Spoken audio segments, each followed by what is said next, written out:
floor is more like the principal floor of the complex, which includes the circulation desk, reference section, reading area, staff reading zone, leisure reading corner, and the thesis collection library office, as well as the library service center.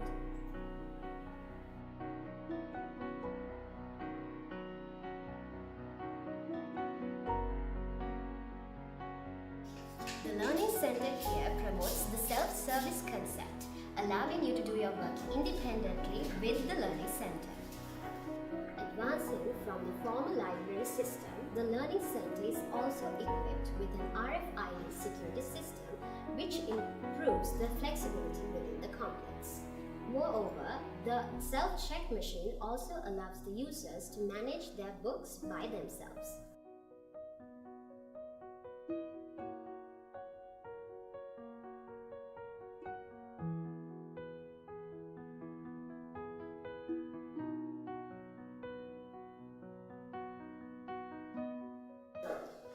The third floor is more like a collaborative study zone, which provides the perfect platform for projects, group discussions, workshops, and other learner-based activities.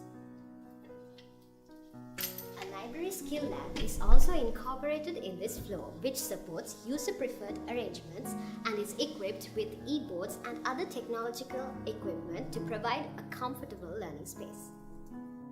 Moreover, the floor also has a library studio which is equipped with LED screens, video conferencing facilities, lecture recording facilities, and many more to support the efficient learning system.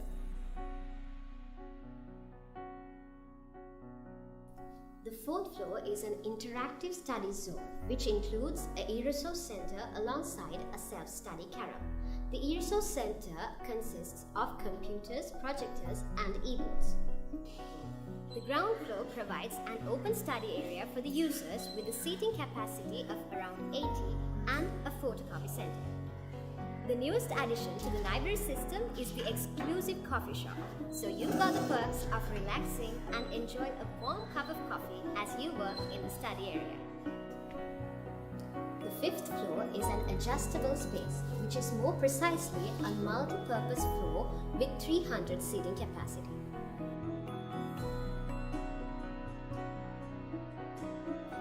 Finally, the sixth floor is the auditorium with 275 seating capacity and all the modern equipment for an immersive multimedia experience. Apart from the aforementioned, the Learning Center contains a free 24-hour Wi-Fi connection, laptop charging facilities, and many more to promote a pleasant and relaxed learning experience.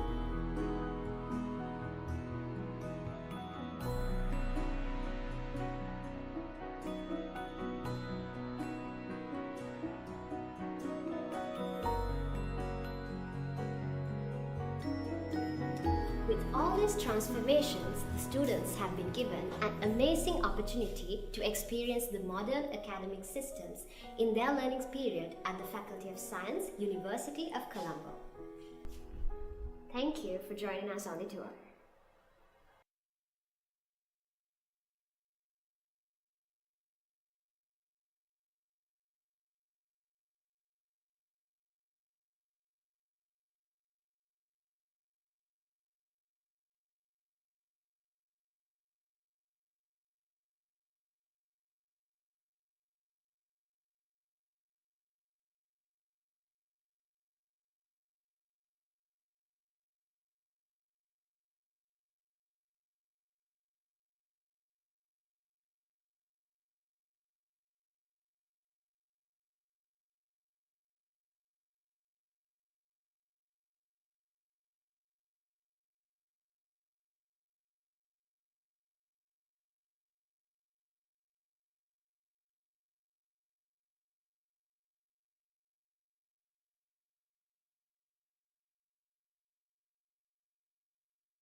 FOS Media, Colombo විශ්වවිද්‍යාලය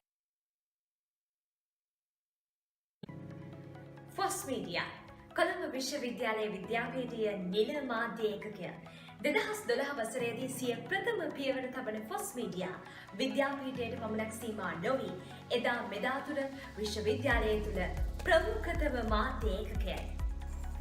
ඡායාරූපකරණය, වීඩියෝකරණය, වැඩසටහන් ඉදිරිපත් කිරීම සහ මෙහෙයවීම, graphic නිර්මාණකරණය යන අංශයන් ඔස්සේ FOS Media සිය කටයුතු මෙහෙයවනවා. මෑත කාලීනව සමාජයේ ඔන්ලයින් තාක්ෂණයට වූ සමීප බව නිසාම සජීවී වැඩසටහන් ඉදිරිපත් කිරීම.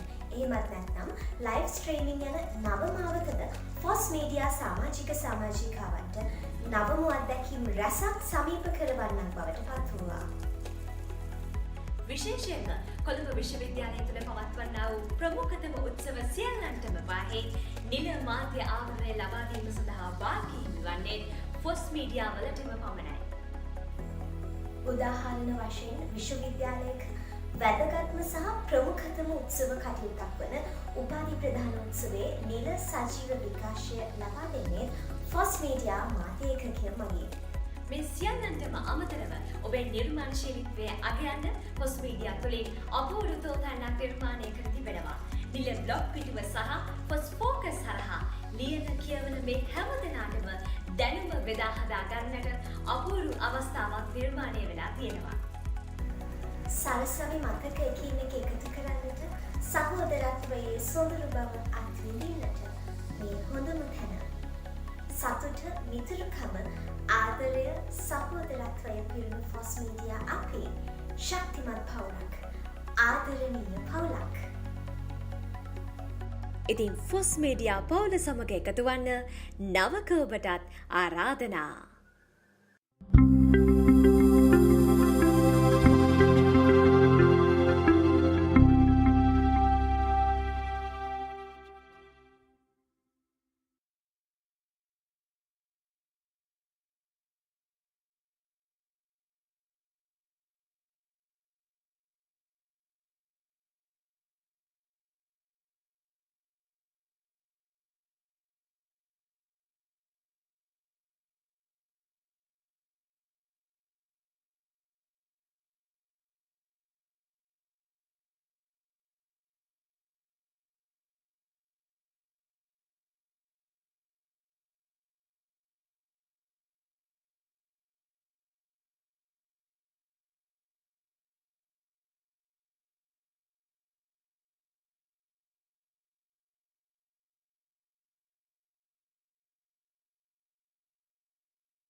ආයුබෝවන් සුබ උදෑසනක්. 13 වසරක පාසල් අධ්‍යාපනය නිමා කළ ඔබ අද අප හා සමග එක් වී සිටින්නේ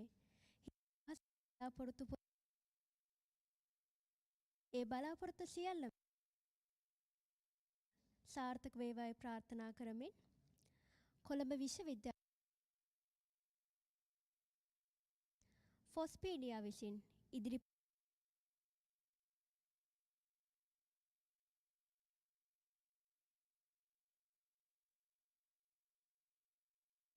Very good morning to all of you. Today we have gathered here for the orientation program of the new intake 2021 of the Faculty of Science, University of Colombo. And it is presented to you by the official media unit of Faculty of Science, University of Colombo. ප්‍රථමයෙන් ඔබ සැමෑම තීමට මා ගෞරවයෙන් යුතුව ආරාධනා කර සිටිනවා. කොළඹ විශ්වවිද්‍යාලයේ විද්‍යාපීඨයේ පීඨාධිපති මහාචාර්ය උපෝසනද්දන මැතිතුමනි ඔබතුමාට Most awaited Professor, the Dean of the Faculty of Science, University of Colombo, D.U.J. Sonada.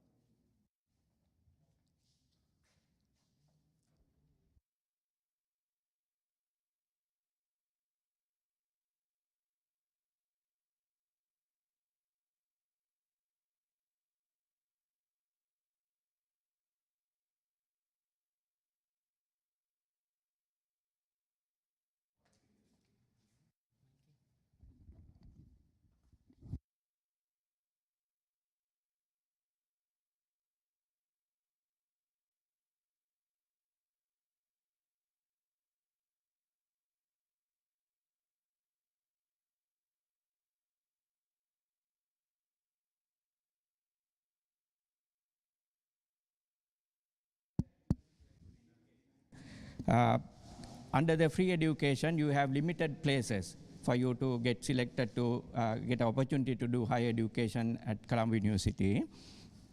I looked at some of the statistics yesterday, and basically, if you are in the if you are eligible for university education, only 1/3 of the student. That means if there are 3 students, only 1 student will get an opportunity to follow university education.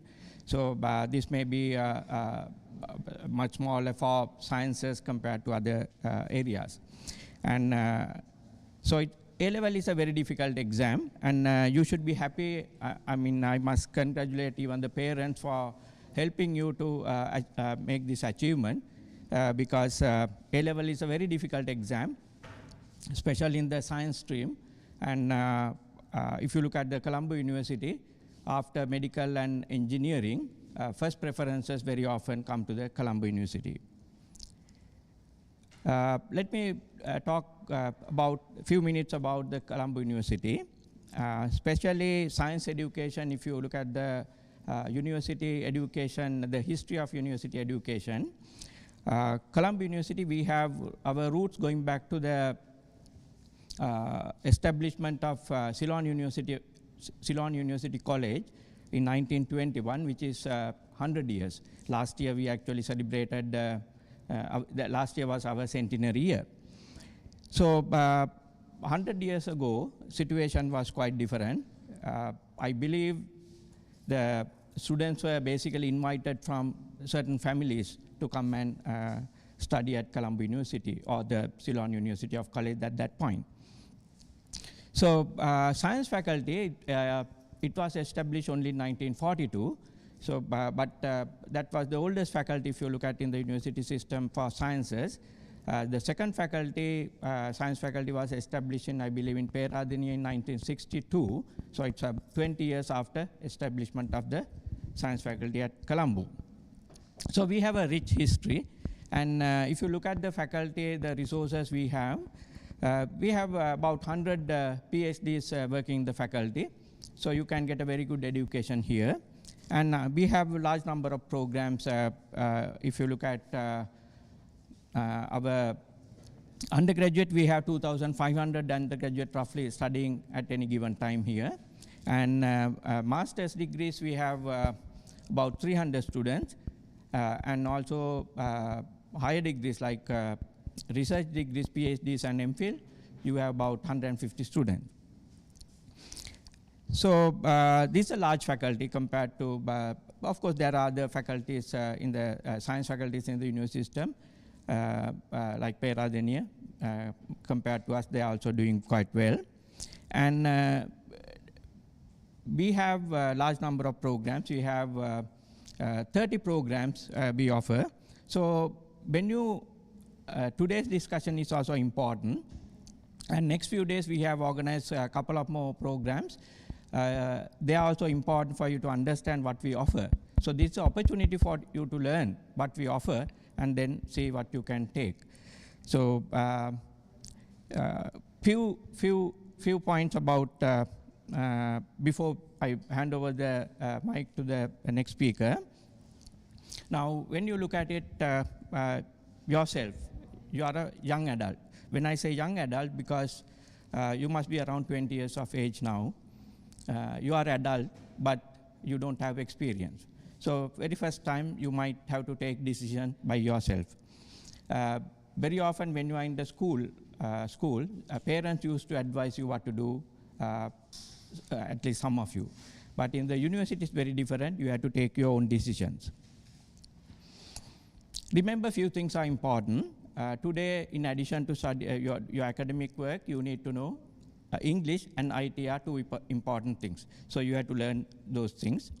They are very important. So I would say that even investing on a laptop, that's an investment. You have to look at it like that because IT is important. And when you come to Colombo University, some of you might take and stay in the hostels or boarding houses. So you have to be careful because you will come across new friends. And students are coming from different backgrounds. So although science faculty, we don't have that issue, but you have to be careful with drugs. That's openly I can say that we don't have an issue, but you need to be careful and you need to know about this. And the social networking is important. So you need to actually have friends and also involved in extracurricular activities. I basically want to mention only those points. Then during the discussion session, if you have any academic points, we can discuss it and we will provide the answers. So let me finish my short welcome address by saying that I wish you the very best in your university education at Colombo. Thank you.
බෙහෙවින්ම ස්තුතියි ඔබතුමාහට. Thank you very much, sir. මීළඟට මා ගෞරවයෙන් යුතුව ආරාධනා කර සිටිනවා ප්‍රධාන ශිෂ්‍ය අනුශාසක වන ආචාර්ය GRP සිල්වා මහත්මයාණනි ඔබතුමාට. Next, I would like to call upon Senior Student Council of University of Colombo, Dr. GRP Silva, to address you all.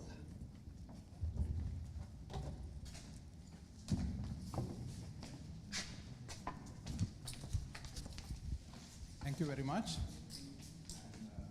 On behalf of Senior Student Councillors Office, University of Colombo, as the Senior Student Councillor, I would like to welcome you all on behalf of nearly 95 student councillors. And I think it is my duty today to tell you what is who is a student councillor and what is a councillor. Yeah. Now, I think you all understand that now you have done a very, very competitive examination, possibly in Sri Lanka as well as maybe entire world. Now, after completing this, now you have entered into the premier university. Like I think, you can always check rankings as your dean mentioned. And this is the #1 university. I think you are very much privileged to go ahead with this particular university for your higher education. Then in that sense, like you have separated from your family most of the cases. Conditions as it is started some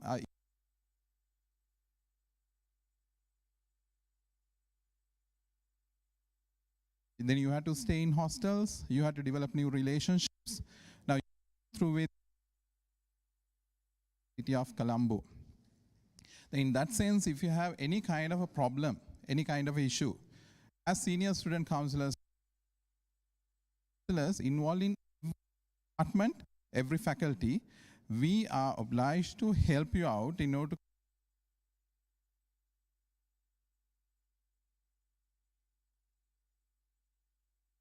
always you can contact your faculty. Your faculty is student councillors, as well as your faculty there is a permanent student councillor. You can contact all of them. They'll be doing the proper coordination with your dean as well as administration, and then you can settle all the issues at that particular level.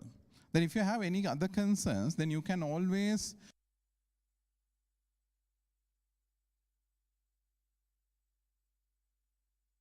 (24 hours). Like it may be regarding your academic work, maybe your personal work, because as we know, like you all are very young, energetic individuals. In that sense, you may be having different kind of life experiences,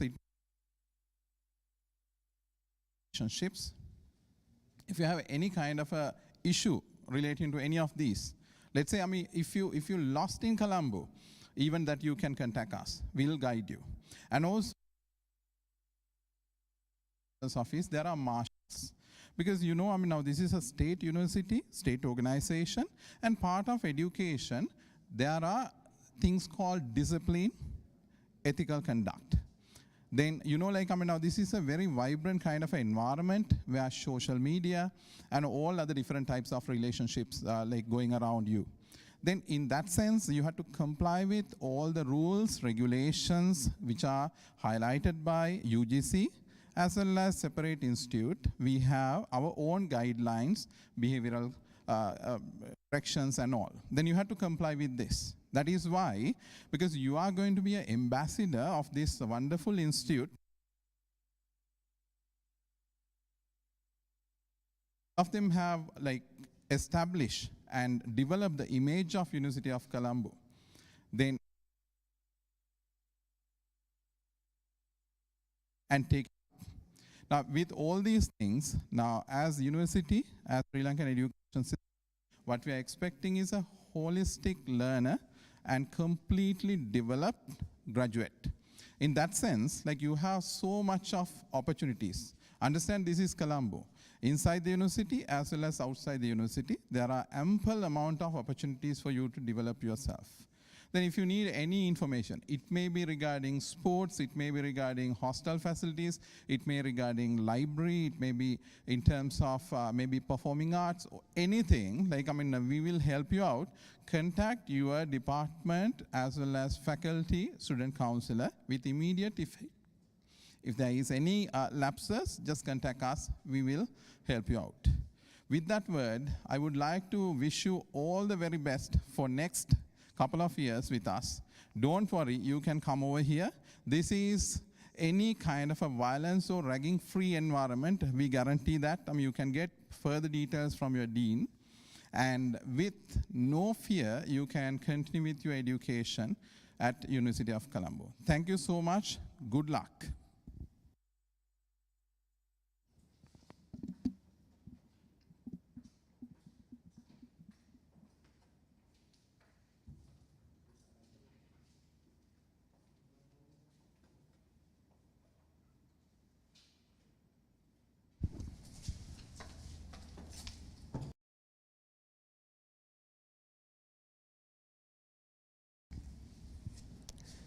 බෙහෙවින්ම ස්තුතියි ඔබතුමාට. Thank you very much, sir. මීළඟට මා ගෞරවයෙන් යුතුව ආරාධනා කර සිටිනවා ප්‍රධාන ශිෂ්‍ය අනුශාසක වන ආචාර්ය රුෂාන් අබේගුණවර්ධන මැතිතුමනි ඔබතුමාට. Next, I would like to call upon the Permanent Student Council of University of Colombo, Dr. Rushan Abegunawardhan.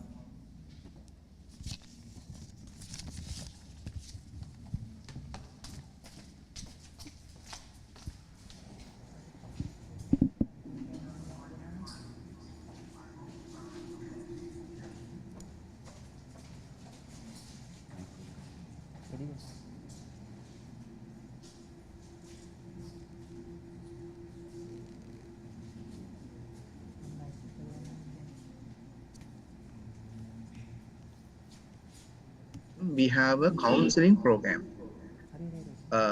In the counseling program, we have a senior student counselor, that is our Dr. Rajitha Silva. And also in the faculty, we have permanent student counselor, myself, and there are another 10 student counselors from each department.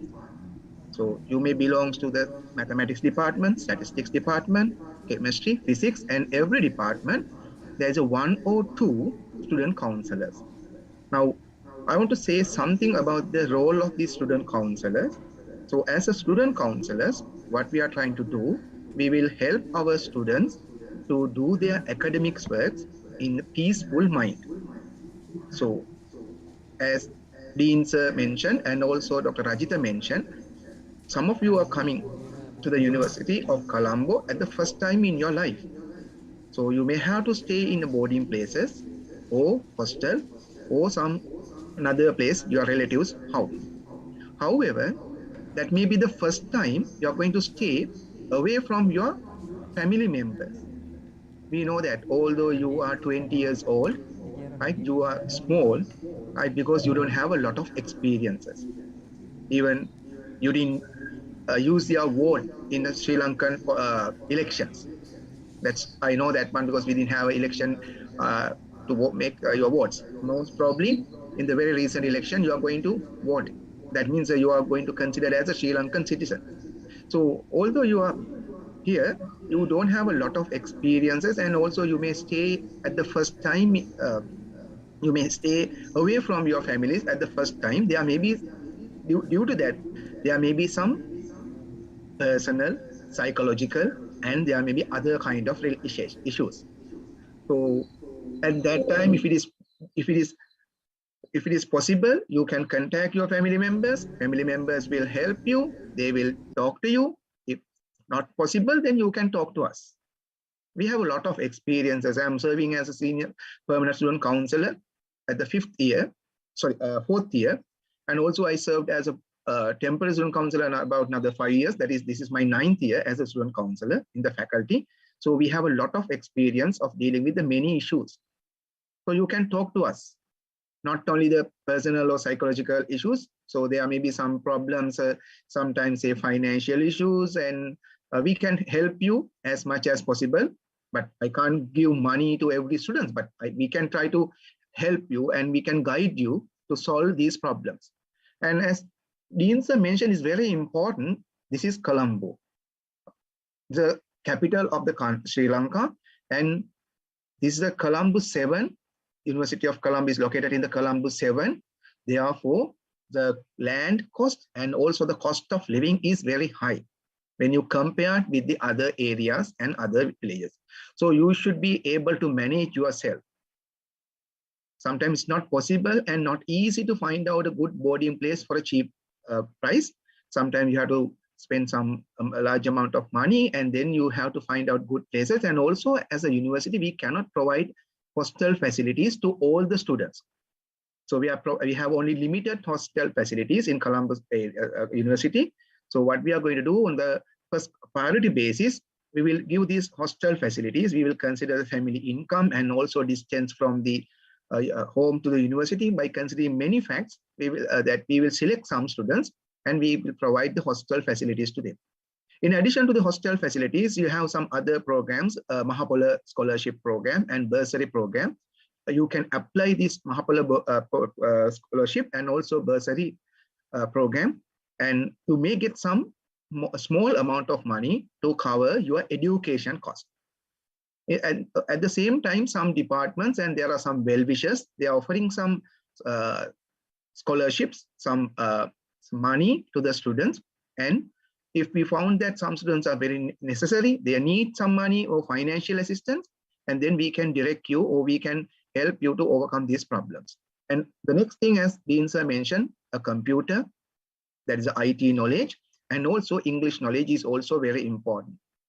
I know that these days the computers or laptops are very expensive, but that may be the good investment, because you are going to use that laptop throughout the university life. Sometimes that may be a 3 years or 4 years. That depends on what kind of degree program you are going to do, 3-year general degree or 4G honor degrees.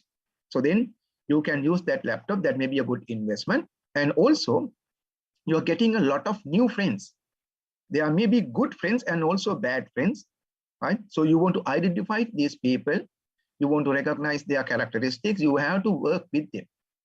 However, unfortunately, due to that COVID-19 incidents during last year and also before that year, we had to do all the lectures via online mode. I think Deansa is try to do all the works to have some physical lectures to your batch, at least after the mid-semester break. So that means at least after 7 weeks, we try on our best to bring you to the university. Then you can enjoy your life and you can get the real experience of the university. And I know that a lot of parents, they are watching this program. I want to give some advices to you also. Remember that now your son or daughter, they are not small kids. So you should give full responsibility to them to learn and to addict to this normal behavior. I remember that a few years before, so we had that physical orientation program. So during the physical orientation program, I just came out because of some important matter to pass some message. And that time one mother came to me and she asked, "Sir, ape babala koyilada me hole ekin eliyata enne?" Then I asked that mother, "Babala?" Then I said, "Who's the babala?" So we know that although they are kids about 20 years, still they are baba to their parents. But remember that now don't keep them as a baba. Right? So you have to give the whole responsibility. And when they come to the university, they have to work independently and they have to survive themselves. I would like to, I know that this may be some issue, but I would like to share my mobile numbers with you. If you have any issue, you can contact me, because that I'm willing to answer any questions, right, later on. If possible, you can note down my contact numbers. 071 44 25 276. 770 633 637. So I know that I may get a lot of calls, but remember that. So according to my busy schedule, I may answer to these calls. Right. Okay. Thank you very much and good luck. And I wish you all the best to have a good academic life and obtain the degree in the best possible. Thank you very much.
ගැටලු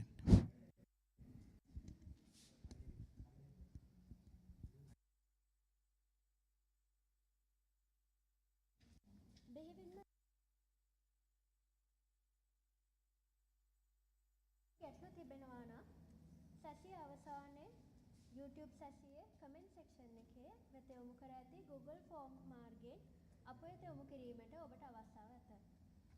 If you have any questions, feel free to send your questions through the Google form that has been sent to the comment section of the YouTube live. මීළඟට මා ගෞරවයෙන් යුතුව ආරාධනා කර සිටිනවා ජ්‍යෙෂ්ඨ සහකාර ලේකකාධිකාරී TDD පතිරණගේ මහත්මියනි ඔබතුමියට කරන ගෞරවනීය ආරාධනයයි මේ. Next, I would like to call upon the senior this TDD Patiranage to address you all.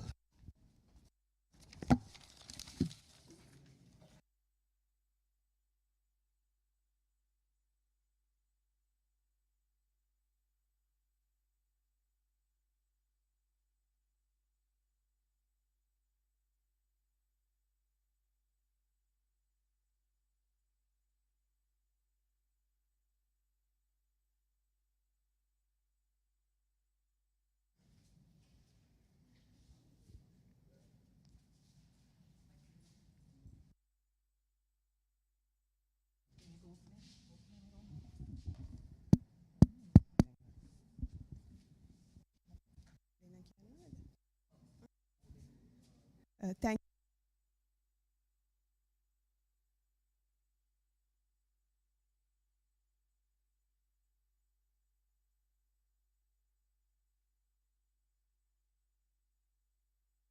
information about the university.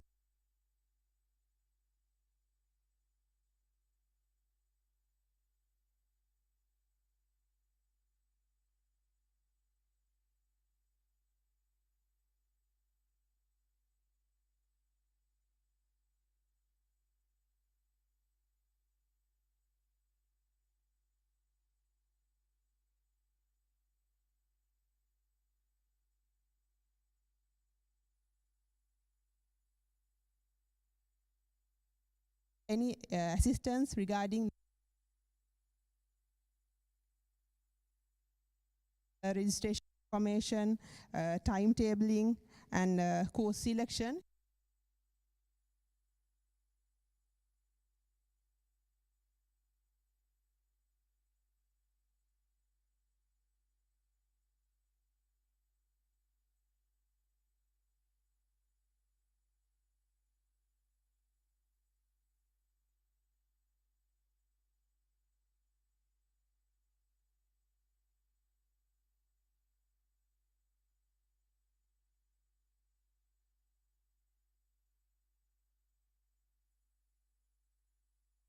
As said by Dr. Rushan earlier, we are planning to bring you to the faculty at the mid-semester break. So we hope to arrange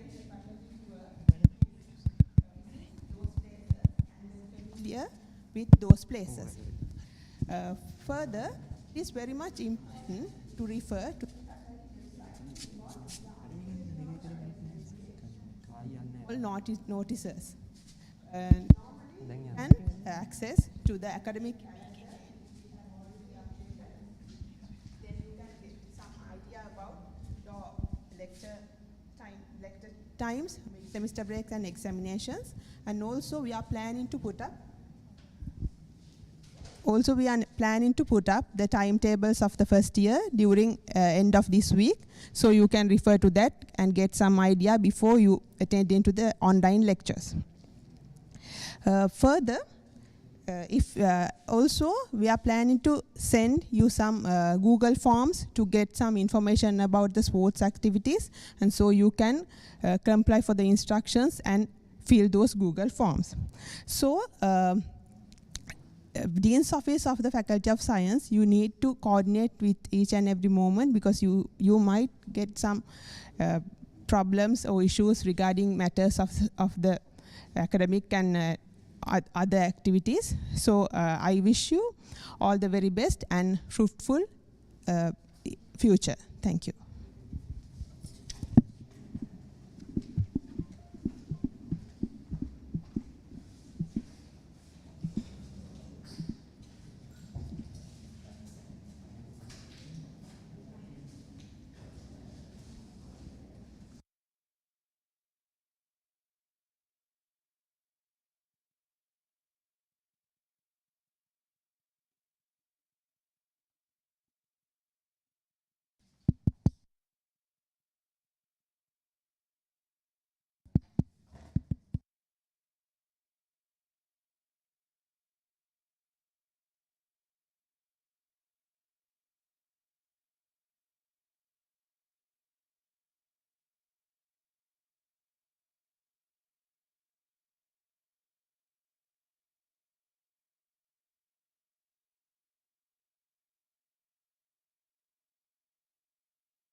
බෙහෙන්ම ස්තුතියි ඔබතුමියට.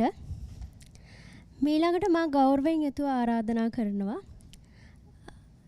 තාරා දිසිල්වා මැතිණියනි ඔබතුමියට.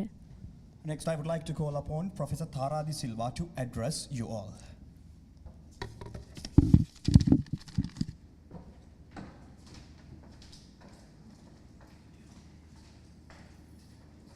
Others about your academics study program. So I have a presentation which I will share with you now, and with that I will give you some guidelines, or rather give you the information that is required for this initial period of when you start to register for your courses and other activities, right? So let me now share my presentation with you.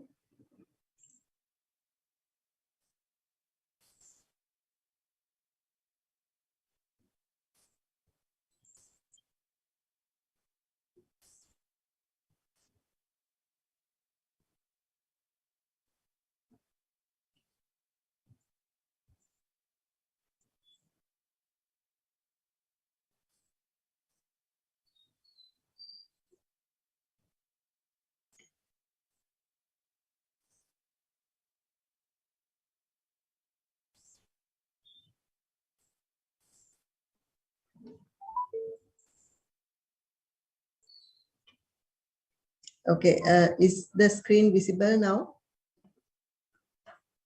Can you all see the screen? I hope you can see the screen.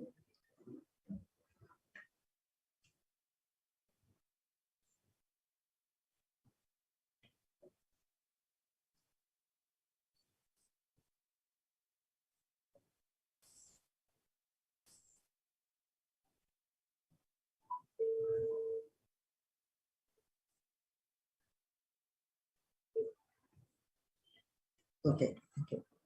Right, so the presentation is on, I'm going to introduce the faculty to you and the academic programs. And of course, this is the Dr. Dilhari article. I'm not Dr. Dilhari article. Normally, this is done by the academic, the undergraduate director. I was a former director. Today, Dr. Dilhari can't be with you, so I'm therefore making this presentation. Right. So let me take you through briefly about the faculty and then about the academic programs, right? So now this is an important document. Each of you, normally you would get a hard copy of this undergraduate handbook, but this time maybe we may not have printed this, but it is available in our faculty website. So if you go to our science faculty website and go to the current undergraduates, and there you should be able to download this handbook or refer to this on the online. So this handbook, we prepare such handbooks every year. So this is specifically designed for your batch who are entering the faculty in the academic year 2021-22. See, this book has a lot of information that is very relevant and useful to you. So you please refer to this at the beginning as well as when necessary, because all the rules. Hello. Hello.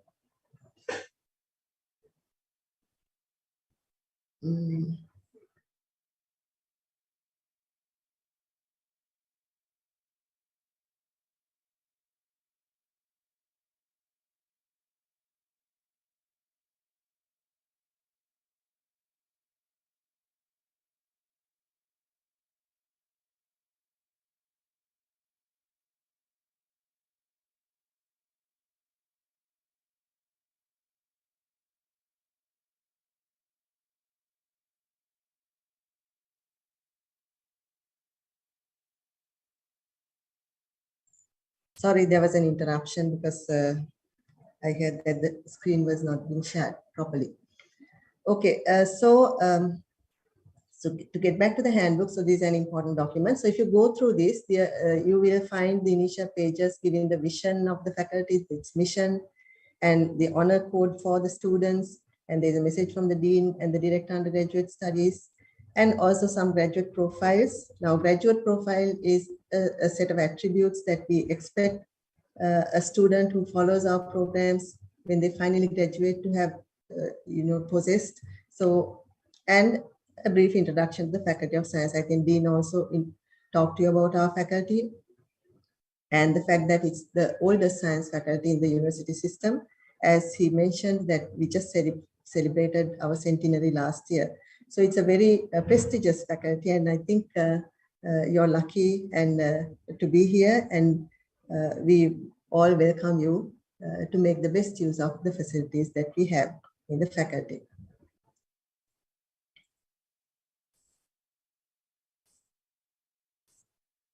Right, so now you have entered the science faculty.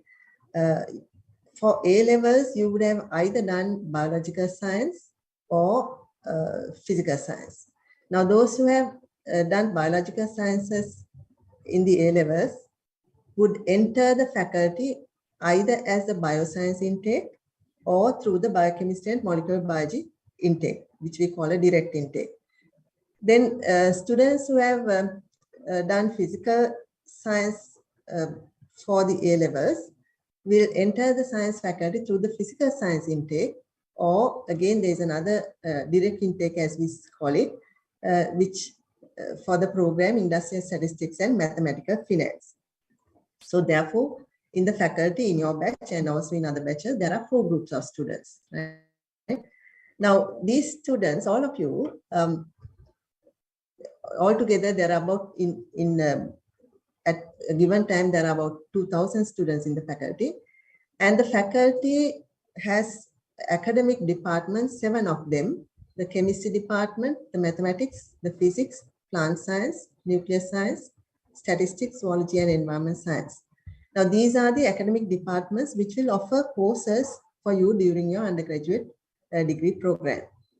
In addition to these 7 academic departments, there is a IT unit which will also offer some courses and also will help you with various IT activities. And there's a career guidance unit, CGU, which will also offer you some courses. So basically, then there are 7 academic departments which will offer various courses in your degree program. Now, I will also, if you like, you can access this handbook that is there on the web, because I have directly taken some of the important things that you should know from the handbook, and I have given you the page reference. So if you like, you can also follow this on the web. Now, when you enter the faculty, at the end of the degree program, you can either pass out with a 3-year, you can pass out after 3 years or 4 years. So basically, there are 2 different types of degrees. The 3-year degree program is called at the end, you will get a BSc degree or Bachelor of Science degree. The 4-year degree programs, an additional year you stay in the faculty, are called honors degrees. So they are called Bachelor of Science honors degrees. Earlier, they were called Bachelor of Science special degrees. Now we call them honors degrees. Now, the honors degrees, there are also again 2 types of honors degrees that we offer in the faculty. Some honors degrees are research oriented, some are industry oriented honors degrees. We'll look at the differences later on. So basically then you can go away with a 3-year degree, or if you wish, you can stay on for 4 years and earn an honors degree. An important thing is, now I know many of you may have done your A-levels in the vernacular, either Sinhala or Tamil, but all degree programs in the science faculty are conducted in the English medium only. So you need to have a fairly good knowledge of English. And of course, if anyone has difficulty, there are English courses, there are people to help you. So please reach out to us if you have any problems.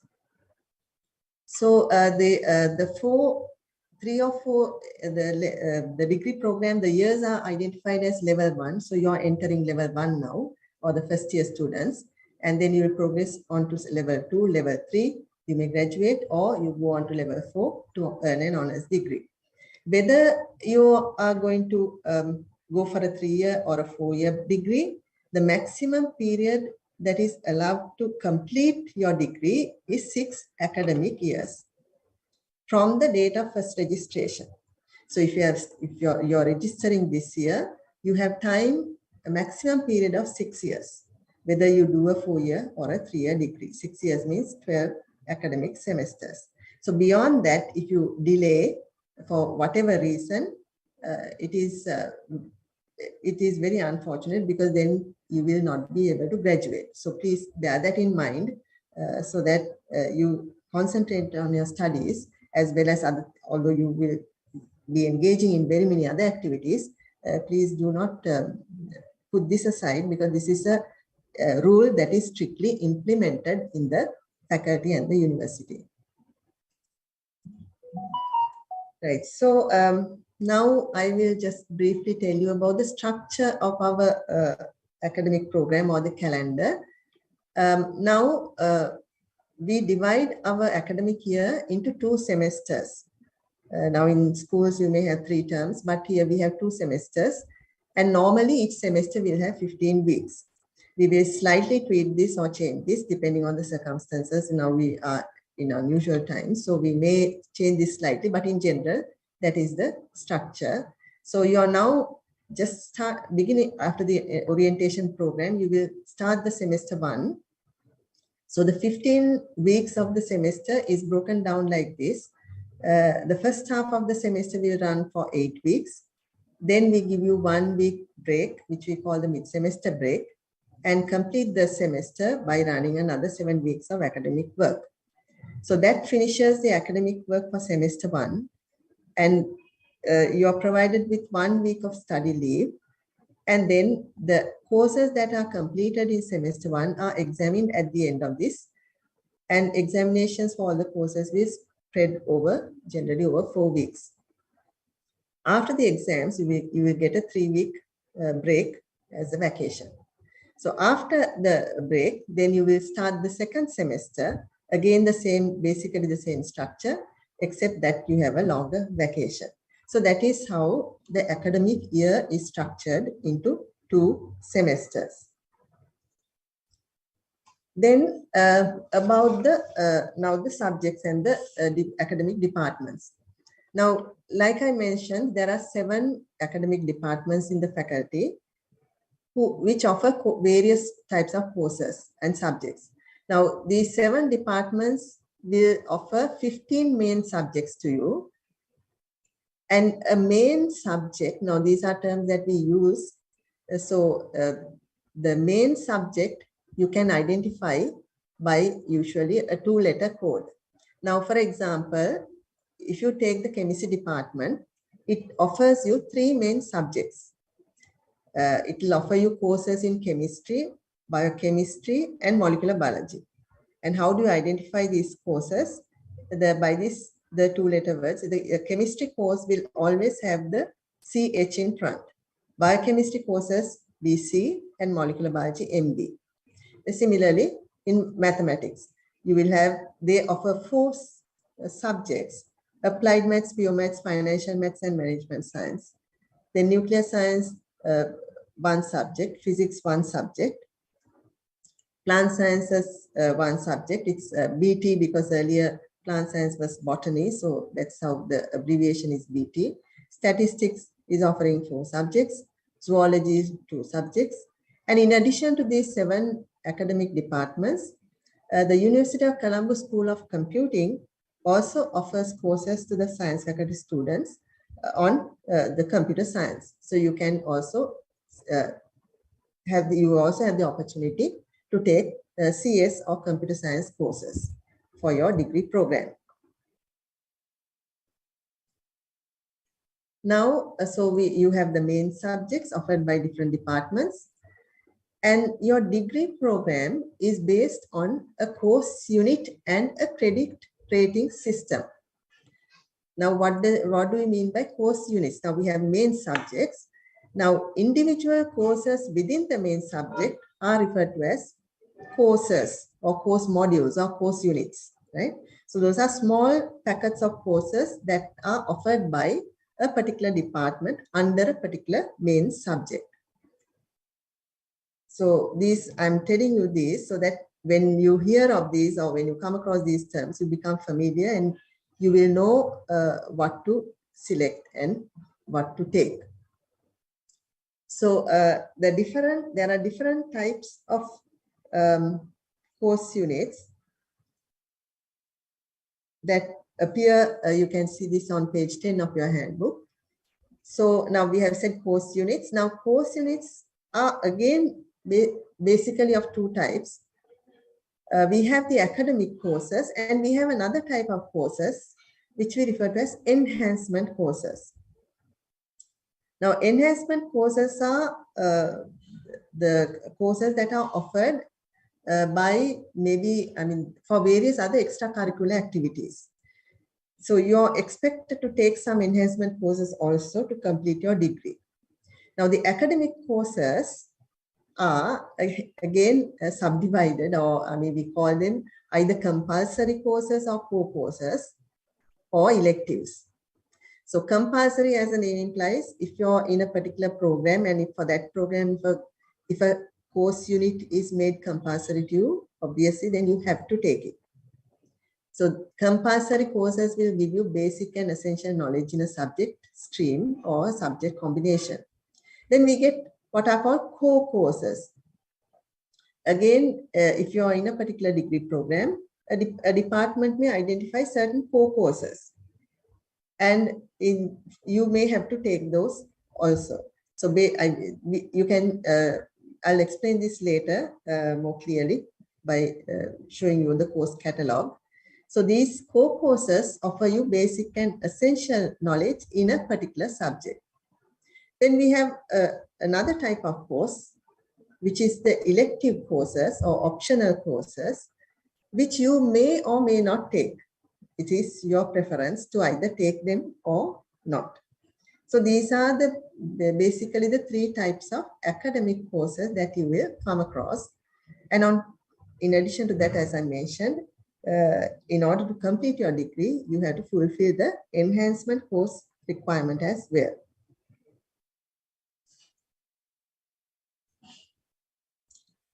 Then, so the course codes that we use for the different course units. Now, each course unit or course module has a unique code, and this unique code comprises the two letters that I described relating to the main subject. So if it's a chemistry course unit, you will have CH at the front, and then followed by 4 digits.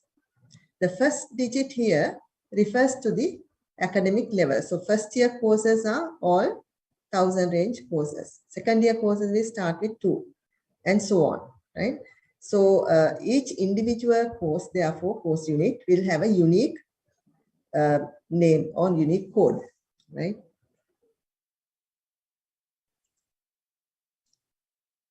Then about the course credits.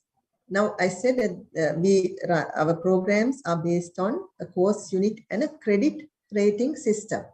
Now, what are these course credits now?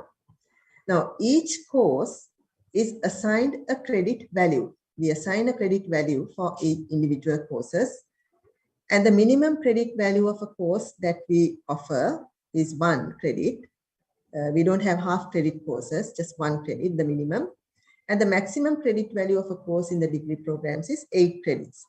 So maybe sometimes the research project may carry 8 credits. So it has a more weightage, right? So how do we then define what a credit is? Credit value is. A credit is defined based on time that you spend learning it. We call it the volume of learning. For example, if a course is has 15 lectures, we say that's equivalent to 1 credit. Or now we know science courses have practicals. If a course has 30 practical hours, if you spend 30 hours of practicals doing that course, then that is also equivalent to 1 credit. So the credits differ for lecture and credit hours differ for lectures and practicals. 15 lectures is equivalent to 1 credit, 30 practical hours is equivalent to 1 credit, and you might get even a combination of these in a course. Sometimes a course may have 15 lectures and 30 credits, in which case that will be a 2 credit course, right? So that is how we calculate the credit value based on the time that you spent learning it. Then the credit requirement for the degree. So how many credits must you collect to earn the degree? So this is given in page 11 of the handbook. Now, in each academic year or in each level, a student must register for course units totaling a minimum of 30 academic credits. So in your first year, you have to register for the minimum of 30 academic credits. You can go up to a maximum of 33. That is the limit. So those are the academic credits. So minimum, you have to have 30. In addition, if you remember, we said you have to have complete enhancement courses. Now, enhancement course units, you have to complete carrying a minimum of 4 credits. And that is not, you don't have to complete it in 1 year. Now, academic credits for each year, you have to do 30. But enhancement courses, you can complete over the 3 or 4 years, and you have to acquire those 4 credits. So you can see what the enhancement courses on offer are. They are given in Annex 22 in page 149 of the handbook. So there are lots of sports activities that you can get engaged in, extracurricular activities, photography, etc., to complete your 4 enhancement courses, course credits. So if you were completing a 3-year degree, then you would have registered and completed a minimum of 90 academic credits, 30 per year minimum. And if you had taken 33 each year, you would have completed 99 academic credits. To complete the 4-year honors degree, of course, an additional 30 credits, 120 and maximum of 132 academic credits are required. So keep that in mind, because that is the rule. So for a 3-year degree, you have to collect 30 credits each year, a minimum, which will add up to 90 academic credits, plus your 4 enhancement credits, and then you are able to graduate. Now, very often we find students don't take much notice of the enhancement credits, and you complete your academic years, the degree program, and you are unable to graduate because you have not completed your enhancement credits. So it is your duty to make sure that you fulfill the requirements. So all the requirements are actually all the rules and regulations, degree requirements, everything is given in the handbook. I'm only taking up the important points here. So at leisure, please go through it, because you need to do certain things at certain given times. Says there are certain things that you have to do within the first year, and so on. So after you finish, you suddenly realize that you have not attended to something, and it's very difficult to go back. So please make sure that you are aware of the rules and regulations and the requirements that need to be fulfilled. So similarly, for a 4-year degree, each academic year, you will collect a minimum of 30 credits, which will add up to 120 academic credits, plus again, the 4 enhancement credits. This is essential. Otherwise, you'll have to wait for another year to graduate. That has happened to some students. So don't let that happen to you. Right. So that is basically how our degree programs are structured. Now, for an important topic, the registration for courses. Now, at the end of the orientation program, I believe you will be registering for your courses in the degree program for the first year. Now, again, all of you will belong to one of these groups. There will be students in the biological science stream, and there will be some students in the biochemistry and molecular biology stream. There is only one set of courses for these 2 groups for the first and the second year. We'll look at it in detail in a little while. So bio students and biochemistry and molecular biology MB students will follow the same set of courses in the first couple of years, first year and second year. Then the physical science intake, there is a physical science stream. Now that has 6 subject combinations, unlike the bio stream. So we refer to them as from P1 to P6. Then there is that direct intake, industrial statistics and mathematical finance stream. That's a separate courses are there for that combination. So you will belong to one of these 4, right? So let us see now what you have to do, how you have to select your courses and register for them. Now, registering for courses in the level 1. So that is what you have to now immediately do after the orientation. Now, let me first take the biological science stream and biochemistry and molecular biology stream, the 2 groups that enter the faculty from the biological sciences background. Now, the subject, the course units are given, course units offered to you are given in Annex 4, that's at the back of the book on page 124. Now, remember I said there are main subjects. Now, for these 2 batches of groups of students, you have to take 3 main subjects. BT, plant science, CH, chemistry, and ZL, zoology, also EN, environment science. So essentially BT, CH, ZL are your 3 main subjects, right? Now, for any degree program, each student must select a minimum of 3 main subjects. You may go on to add another main subject, but as a minimum, you should have chosen 3 main subjects. For biological and MB stream, the 3 main subjects are BT, CH, and ZL. Now, I said you can, if you like, take a 4th main subject, and that's computer science, CS, or nuclear science. You can't take both together. You can either take CS or NS. Can be selected as a 4th main subject. And to call us that you have selected a main subject, you need to have selected a minimum of 6 to 7 core credits from that subject. Now, remember within a subject, we said there are course units, and each course unit has a credit value. So if you have now, for example, selected chemistry as your main subject, then you need to register for 6 or 7 core credits from chemistry. We talked about core credits, compulsory credits, optional credits, or electives. So from each of your main subjects, you need to select a minimum of 6 to 7 core credits. And then if there are any compulsory courses for you, that obviously you have to take them. So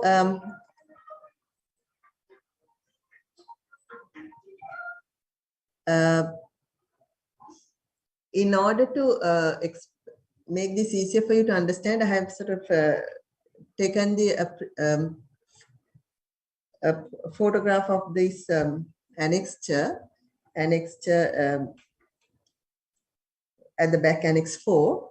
Now here is what your course units look like for the biological science students, right? Biology and biological science and molecular biology students.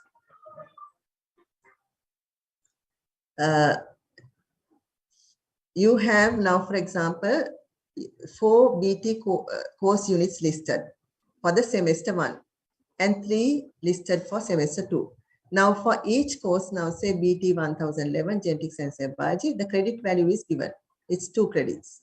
That is 30 lectures is equal, it's a 30 lecture course. So it's equivalent to 2 credits. Then you have a BT 1009, genetics and cell biology practicals. It's a practical course, 30 practicals equivalent to 1 credit. Now here, the definition of the course is given here. If it's a core, a cross indicates that it's a core. Compulsory courses are these squares that are shaded. Optional courses are empty circles. So you know which ones are core, which ones are compulsory, and which ones are optional. So compulsory courses must have to be taken, and then core courses of these three. Now we said that biology students have to take BT, CH, and ZL. So those core courses also must be taken. Now, in addition, if you like, you can also take computer science courses, or in its place, nuclear science courses. Now, for CS, you can either take the entire 6 credits, in which case you are adding another main subject, because the minimum 6 credits are there.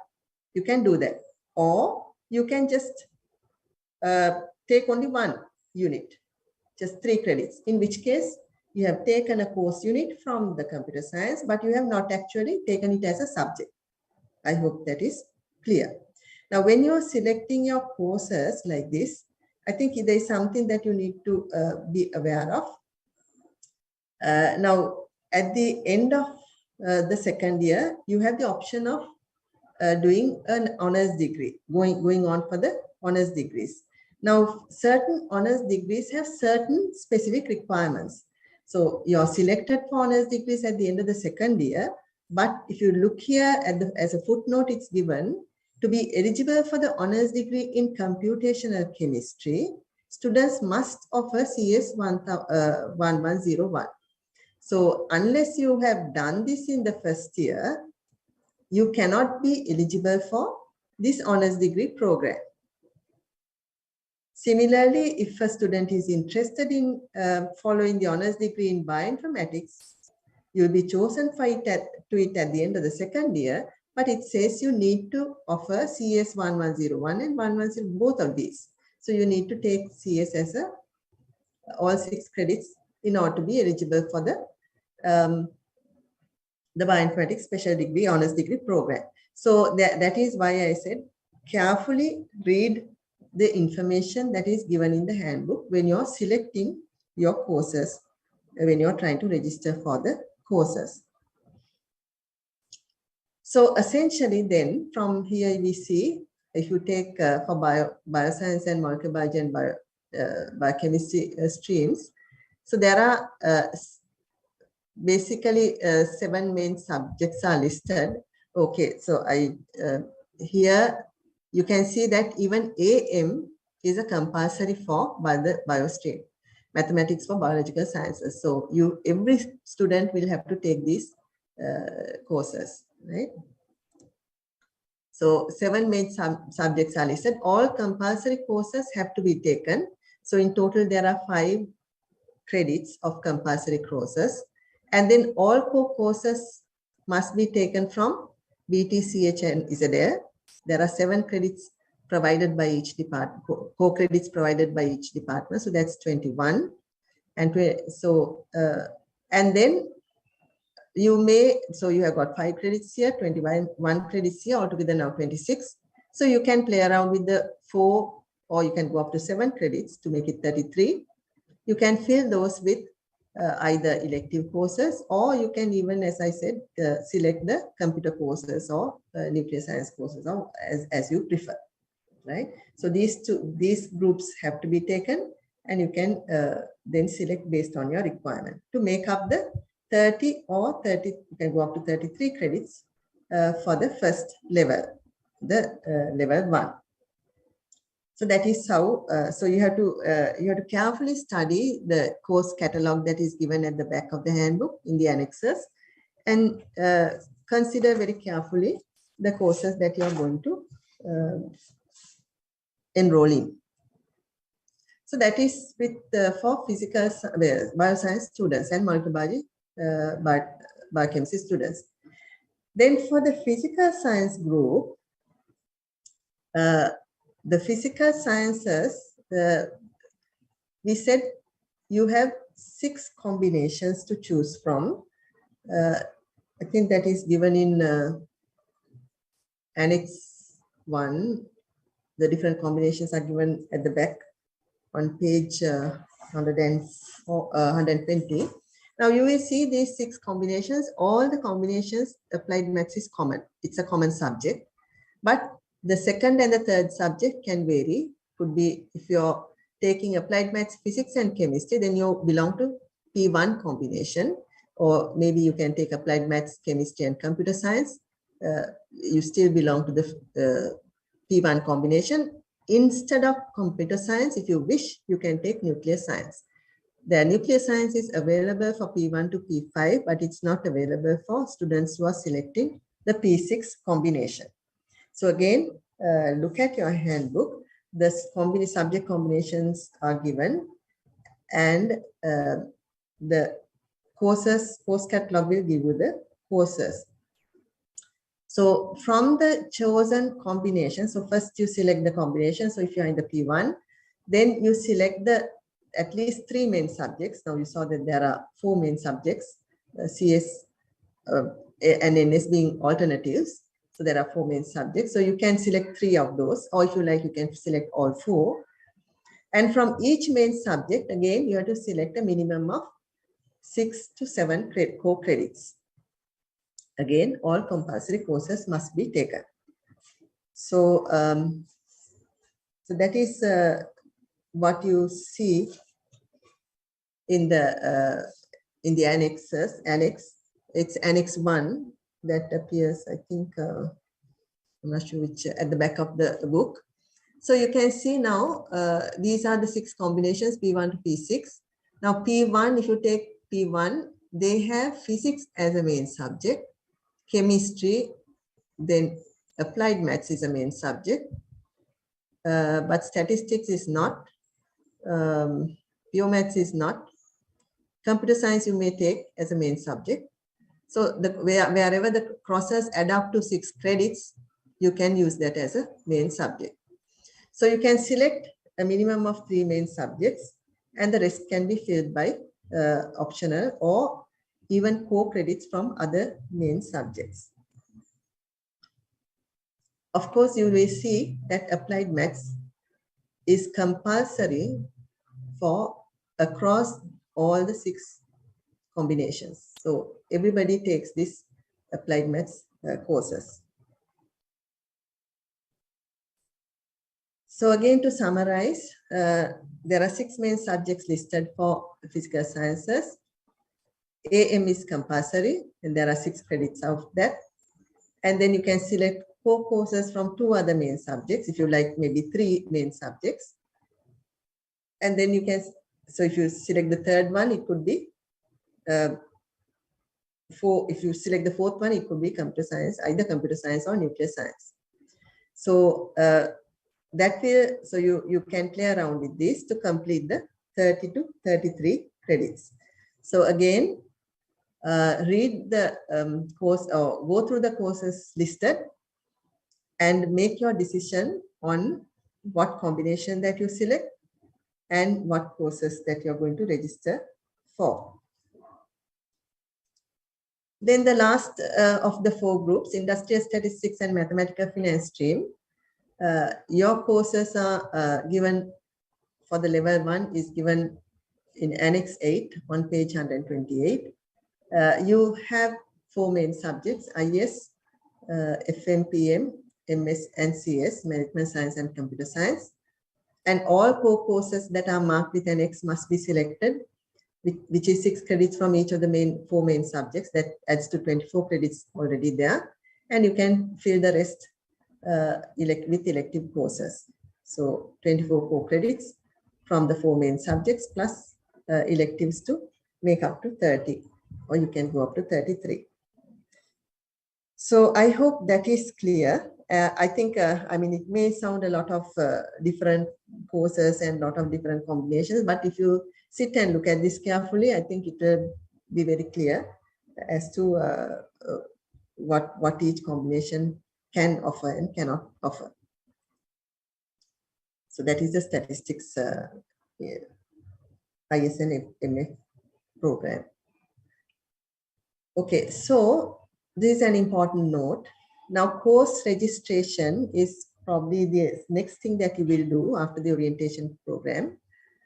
Again, instructions are given on page 16 of the handbook. It will begin 1 week before the start of the first semester, before we start the academic work. and it continues during the first 2 weeks of the semester. So you have, even if you have made up your mind properly, you might go and listen to some other courses, optional ones, and decide within the first 2 weeks whether you want to register for that or not.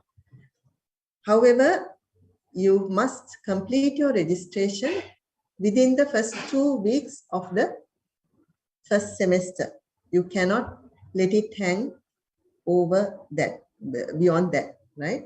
So within the first 2 weeks of the first semester, you must complete your complete registering for the academic courses, and you have to register for all the courses for both the semesters. It's not only for semester 1. You have to select the courses for both the semesters, semester 1 and semester 2. In total, you should have registered for a minimum of 30 academic credits based on your program. Okay, so that is important. You have to attend to that now before we start the academic work, or while academic work is going on within the first 2 weeks. So again, instructions are given how to register. Registration is done online. If you go to our website, the faculty website, you can register. The link is here for the student information system, and you can click that and then do the necessary registration, right? Or select the courses that you want to, course units that you want to take. Now, if you want to change any of your selections, there is a small window of opportunity which we call the add drop period. Now, remember we said you're selecting your courses for the entire year. So once you finish your first semester, now when you start your second semester, maybe you will change your mind sometimes. You may want to change some other courses for the second semester. So if you wish to change your courses selected for the semester 2, limited changes can be allowed, but again, within the first 2 weeks of the second semester. So changes will be allowed within the first 2 weeks and not after that. However, when we say that changes are allowed, students will not be allowed to change subject combinations. Now you can't move from P1 to P2 suddenly, right? So change subject combinations, or you cannot, obviously you cannot drop compulsory or core courses. So it is with electives or additional courses only that you can make that change. And after those 2 weeks, no further changes are permitted, and you'll have to continue with the courses for which you registered originally. Okay. Another word of caution, attendance in classes. Of course, now we know, as the Dean and the SAR said, we may not be having face-to-face lectures. Physically, you may not come to the university in the initial period of the first half of the first semester. Nevertheless, students are strongly advised to attend all lectures and practical classes, particularly the practicals. For courses with practicals, it is essential to have 80% attendance in order to sit for the exam, practical exam. So, right. So then completing a course unit. Now you have registered for courses. How do you complete it? Now, a student must participate in and complete all the assessment procedures, including end of semester examinations, to obtain a grade for the course. So that is, now different courses may have different assessment criteria. Some courses may have midterm tests, assignment reports to be submitted. So you have to participate in all of those, complete those, all the assessment procedures to obtain the final grade for the course. And it's not, sometimes it may be just the end of semester exams, but sometimes very often you have other exams in between, while the course is going on. So make sure you participate in and hand over all your assignments, do all the work that is necessary, because finally it will affect your final grade for the course. Now, if a student does not complete all parts of the assessment of a course, you will not get what you will see is in your result sheet NC, which stands for not complete. You have not completed that course. So that will not give you a grade. Now, if a student is absent for the final examination of a course, at the end, remember at the end of the semester, we said we will have final exams. And if you are unable to attend for whatever reason, then again, there won't be a grade for you. In your result sheet, there will be absent marked, right? Then, how do we evaluate the courses and what is the grading system that we use? Again, this information is given in the handbook. I think it will be on page 18. So after you complete your academic course and after you have sat the final exam and completed all other necessary assignments, etc., your work will be marked or graded, and a grade will be assigned based on your output, right? Based on your what you have done. So the marks range, we give you the marks range, but we will not give you the mark. Instead, what you will see in your result sheet is a grade like this. So it will range from A+ to E. Now, the pass mark or the pass grade is C. So you have to get a minimum of C in order to pass in a course unit, right? Now, you will also see that each grade is accompanied by what we call a grade point value. So if you have a good grade, it has a better grade point value. Poor grades don't carry high grade point values, right? So remember, a pass is a C grade, and that's just barely, that's just 40 marks and above, right? Will be pass grades. So that is with regard to academic courses. Now remember, we also mentioned that you have to also complete enhancement courses. What about the enhancement courses?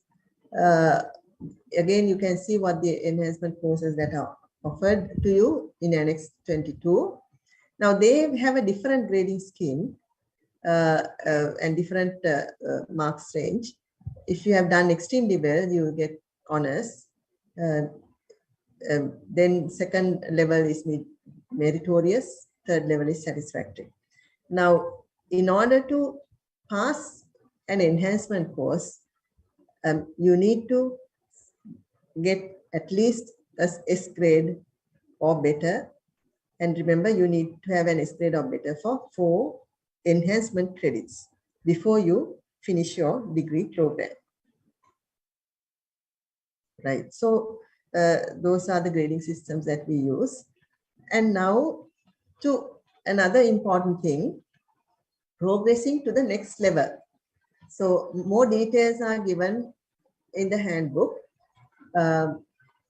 So this is, I'm very briefly telling you what is required.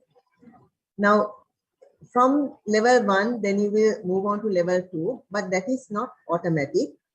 You need to achieve, a student must obtain C grade or better for a total of 15 academic credits each year to move to the next level, right? So now you're supposed to register for 30 credits. And of course, I mean, you have to do well in all 30 and pass, that's the well and good.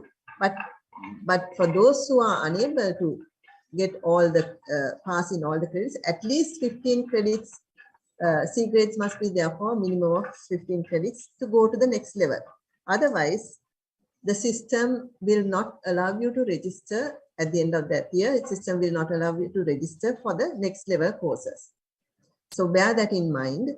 So, so you have to pay attention from the beginning, do your courses there and get your credit requirements so that you will have no problem. Actually, having done A-levels, you will see that university exams are,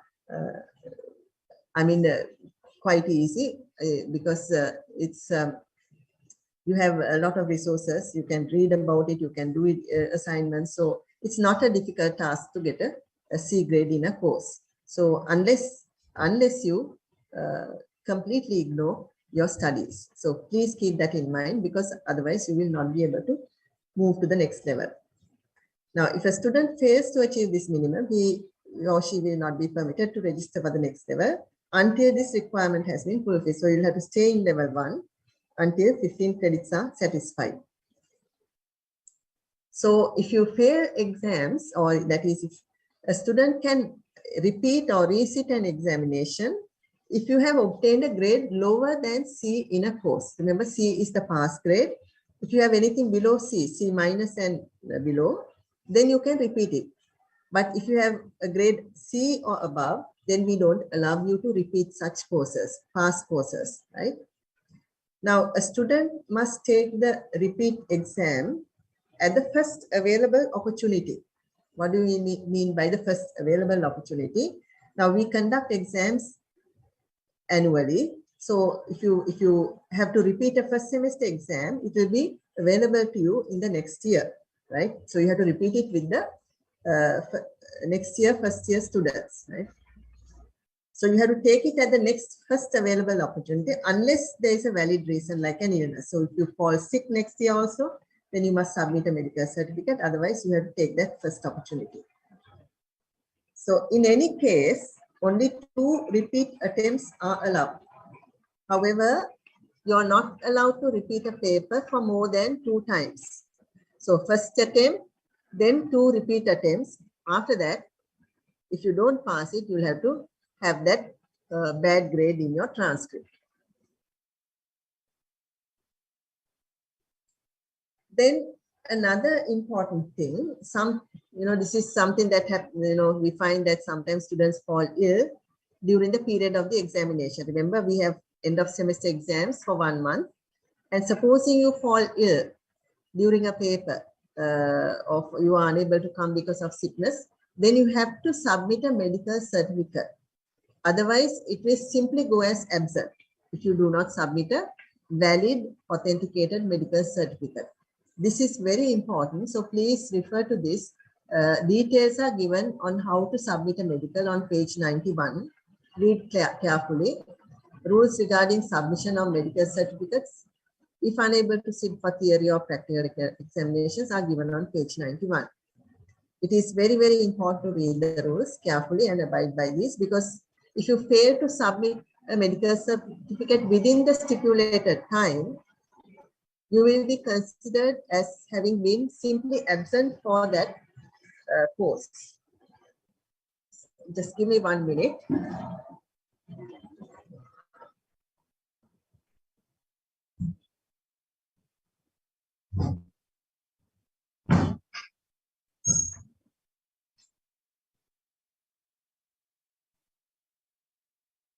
Right. Sorry about that. It's raining heavily outside. Okay, so that's about medical certificates. Please have a look at that in the handbook. More details are given, right? Then about the time limit to complete the degree program. I mentioned this earlier also. The maximum period allowed to complete both the 3-year and the 4-year degree programs is 12 semesters or 6 academic years from the date of first registration. So from today, from this year, you will have 6 years to complete. Of course, you can complete it before that in 3 or 4 years, but in case you are unable to progress to the next level for not fulfilling the requirements, then you can, repeat and redo, but within this time frame. Again, remember, this is strictly implemented, so bear that in mind. Students are allowed to repeat exams subject to this above time limit, right? Therefore, you are strongly advised to aim to obtain good grades from the very beginning of the study program. Right. So, so I think those are the more important things for you for now. But I thought I will just mention to you about the honors degree programs also, because some of you may already have made up your minds on what degree programs that you wish to follow. So remember, we said we offer 4-year honors degree programs. Now we divide those, roughly as research-oriented and industry-oriented honors degrees. If I were to just talk about the research-oriented honors degree programs, again, handbook on page 22, there's a list of those. Now, selection for honors degrees is done after completion of level 2. So you're at the end of the second year, after you complete your exams and the results are released, then you will be eligible. If you are eligible to apply, you'll be selected for. You can be selected for honors degree programs. So students who wish to be selected for honors degree programs, research-oriented, are required to obtain a minimum grade point average of 2 for all courses taken in levels 1 and 2. So that's roughly 60 course credits, right? You would have taken at the end of level 2. Now, remember we gave for each grade a grade point value. Now, using those grade point values and the credit weight of a course, we will calculate your grade point average. So credit value of a course multiplied by the grade point value, the grade that you, based on the grade that you obtain, the product of that, and you add this over all the 60 credits that you have taken and divide by the total number of credits, and that gives you the grade point average. So you need to have a minimum of 2, that is a pass grade, right, in order to be eligible for the 4-year honors degree programs. So sometimes you may come in thinking, I'm going to do a chemistry honors degree and concentrate only on chemistry, but if you ignore the other subjects, you may not get this overall 2, right? So bear that in mind. So cutoff GPA for honors degree research is GPA of 2. Now each department offers, I think, around 3 or more than that honors degree programs. Altogether, I think there are 21 honors degree programs. Again, the details are given in the handbook. For example, chemistry has chemistry honors, computational chemistry, biochemistry and molecular biology, pharmacy. Now, see, computational chemistry has that requirement in the first year to take that CS course, right? So if you have an intention of applying for this, you must fulfill the requirement in the first year. And mathematics also has 4, nuclear medical has 1, and physics 3, plant science 3, statistics 3, zoology 3. So now I said the basic eligibility criterion for to be eligible for these programs is an overall GPA grade point average of 2, but that is not the only criterion. That's the overall criterion.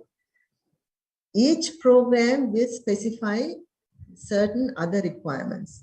So these are spelled out under each program on pages 23 to 26.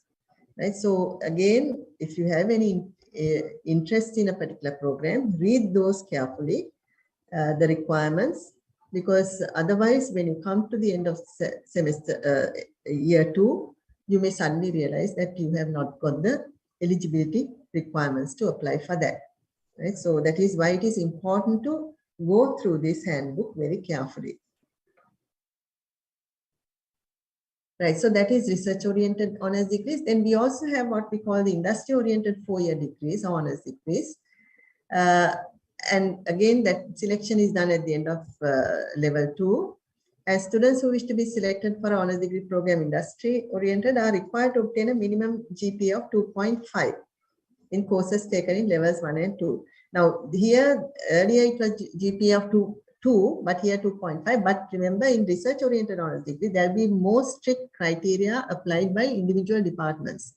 For example, if you are interested in doing an honors degree course in chemistry, in addition to an overall GPA of 2, they will require a GPA of, for example, 3 for their core courses. So there are additional requirements, right? So please check that very carefully, because every department will require more stringent criteria to be eligible for their programs. But for industry-oriented programs, the bar is very often a minimum GPA of 2.5. There may be others, some more requirements. Again, if there are further requirements, those will be indicated in the relevant pages of the handbook. So again, the 7 departments will offer at least one industry-oriented honors degree programs. So here are the programs that are available to you from these different departments, the 7 departments. And career guidance unit also offers science and management program. And you may wonder what is the big difference between the research-oriented and industrial-oriented programs. Research-oriented is more academically biased, and there's more emphasis on academic research, whereas industry-oriented research degree programs, it's compulsory for you to go for an industrial training component worth 6 credits at the after you complete the last semester, that's semester 8. So it's more, I mean, you will gain a lot of industry experience in an industry-oriented honors degree program. So with that, I think those are the basic information that you need for you now to select your courses and start your academic program. I hope what I said was clear. You can always refer to the handbook. The details are given there, and at any time you can also contact individuals in the departments. So, okay, so one last thing, the degree awarding criteria are given in pages 31 to 33. So all the criteria that are required to finally be eligible for the degree. So basic criteria I have already mentioned, 30, the number of academic credits, enhancement credits. Then this will also further give you how many C grades are required in total and so on. So look for the details in this degree awarding criteria, because all these have to be fulfilled for you to be awarded the degree, Bachelor of Science or Bachelor of Science Honors. And of course, though, for those who do exceptionally well, you have a lot of prizes, medals, gold medals on offer, prizes, scholarships on offer, and also award of classes. You can graduate with a first class or second class upper division. If your GPA, if your final GPA is 3.7 over the 4 years or 3 years, then you will be awarded a first class, provided that you satisfy other criteria. So it pays to pay attention and work towards a good degree from the beginning, because if you if you leave it till the end, it's too late to make up all the requirements. So from the beginning, it is very important that you manage your program properly, so that when it's time for graduation, you have no problems or issues. So that is basically a brief introduction to what the academic programs are and the requirements that you need to fulfill in order to achieve your goals. Now, if you have further inquiries and clarifications, each department has appointed an academic advisor. Again, in the handbook, I think emails are given to you, and maybe you can also get contact numbers from the dean's office. You can always call them and clarify any doubts that you have by talking to them. So don't wait with any doubts. There are a lot of people there to help you. The SAR is there, dean is there, and the heads of departments are there, academic advisors are there, the undergraduate director is there. So just contact any one of them and clarify your doubts if you have any. Right, so I hope you will have a very enjoyable and profitable 4 years, 3 or 4 years with us. And I really do hope that you will be able to actually be on campus, because that experience is really valuable to meet with friends and, interact with your colleagues and you really have the campus atmosphere. So good luck to you in your journey. Thank you.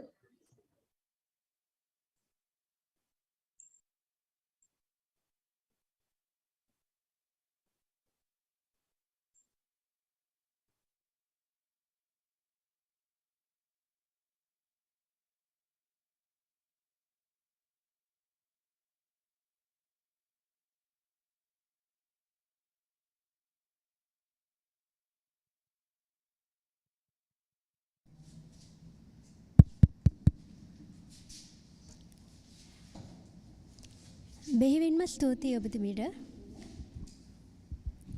Thank you very much, madam. මෙම සජීවී YouTube සැසිය comment section එකේ දක්වා ඇති Google Form මාර්ගෙන් ඔබේ ගැටලු අපට ඉදිරිපත් කිරීමට ඔබට හැකියාව පවතිනවා. Reminding you again of the Google form that has been sent to the comment section of the YouTube live, that you can send your questions and feel free to get your answers from the panel and please send your questions to the Google form.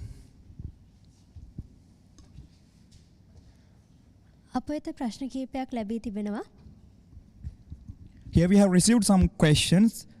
The first question is, can you explain the subject combinations available from P1 to P6 and how they work?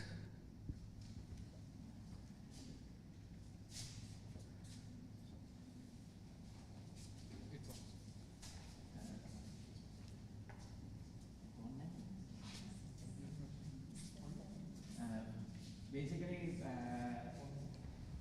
there are a number of subjects we offer in the faculty. So you have physics, chemistry. For the physical science, you have P1 to P6 in the physical science section.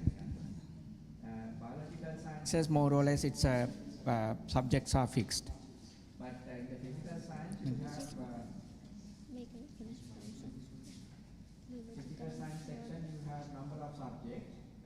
Applied mathematics, geomathematics, then you have physics, then statistics, then you have nuclear science and computer science.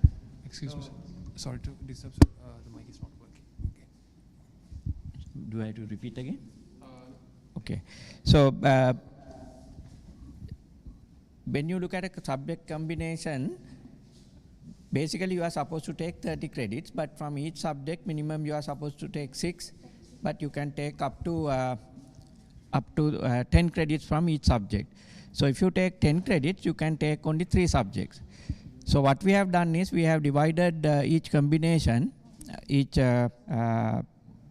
physical science streams into number of segments. So under P1, there are 3 main subjects plus other subjects. So like for example, you can take, let's say if you are interested in mathematics, you can take applied mathematics. Applied maths is compulsory for everybody. Then you can choose physics and let's say statistics. But if you don't take 10 from each one, then you can fill the rest of the subject from let's say computer science.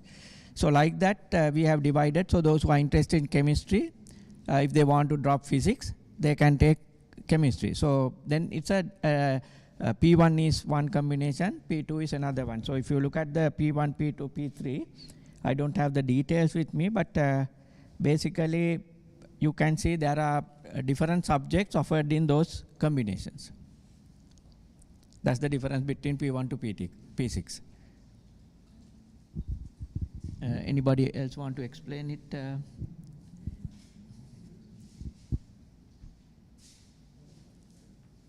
That's fine. We can go to the next.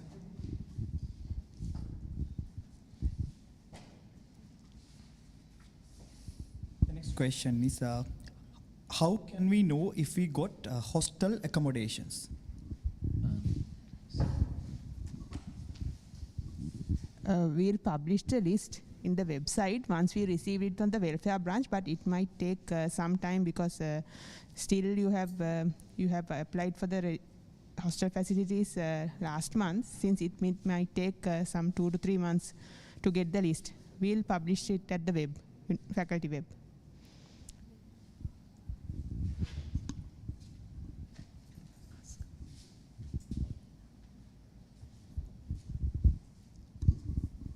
Next question, will the academic activities and the English program held simultaneously? Answer is yes. Now we have already completed the first test. So I think last week Monday we finished it. So based on that, we might give exemption for those who are some of the students. Then they don't have to follow classes, but we have developed some online modules for them to take. But the other students, those who haven't done very well, we will categorize them into different groups, and then we will offer English classes. So we are hoping that from Monday when we start the academic activities, we will schedule English classes as well, because English is important thing for you to follow your academic subjects. So if you are weak in English, we want you to learn English early as possible. So there are number of online modules we have developed, plus we will have online classes, and then you can follow it. But those who have done very well in the first test, we will, most probably we will give an exemption to them so that they don't have to sit for those classes.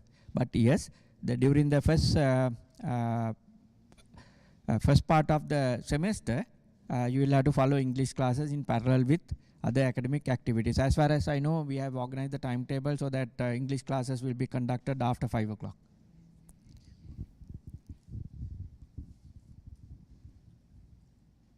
Credit 120ක් ගැනීම හා credit 132ක් ගැනීම අතර වෙනස කුමක්ද? එමගින් ලැබෙන ප්‍රයෝජනය කුමක්ද? Basically, your requirement, man සිංහලෙන් කියන්නද? මන් සිංහලෙන් කිව්වත් අපේ අවුරුද්දකට ක්‍රෙඩිට් 30ක් තමයි තියෙන්නේ. හැබැයි 33ක් වෙනකන් යන්න පුළුවන්. හැබැයි සමහර ළමයි 31ක් 32ක් වගේ ගන්නවා. ඒකෙන් තමයි වෙනස එන්නේ. අවුරුදු 4ම ගියාම සමහරුන්ට 120ක් තියෙනවා, සමහරුන්ට 130 ගානක් වෙනකන් යන්න පුළුවන්. මම හිතන්නේ 132 නේ එන්නේ. එතකොට හැබැයි සාමාන්‍යයෙන් මම දැකලා නැහැ 132ක්ම වගේ ගන්න ළමෙක්. මොකද අවුරුද්දකට 30 credits කියන එකෙත් weight එක ලොකුයි. එතකොට 33 වගේ ගන්න එක්කෙනෙක්ට තව exams කරන්න වෙනවා. එතකොට සාමාන්‍යයෙන් වෙන්නේ දැන් අපි හිතමු ළමෙක් තමන් කැමති subjects ගන්නකොට special degrees කරන්න ඕන නම් උදාහරණයකට කාට හරි interest එක තියෙනවා නම් applied maths mathematics special උයි physics special උයි කරන්න. එතකොට ඒ subjects ගන්න ඕන. එතකොට ඒ subjects වල අපි සාමාන්‍යයෙන් recommend කරනවා physics කරන්න ඕන නම් physics වල තියෙන credit 10ම ගන්න කියලා. එතකොට applied කරනවා නම් applied වල 10ම ගන්න ඕන. එතනින් 20ක් ඉවරයි.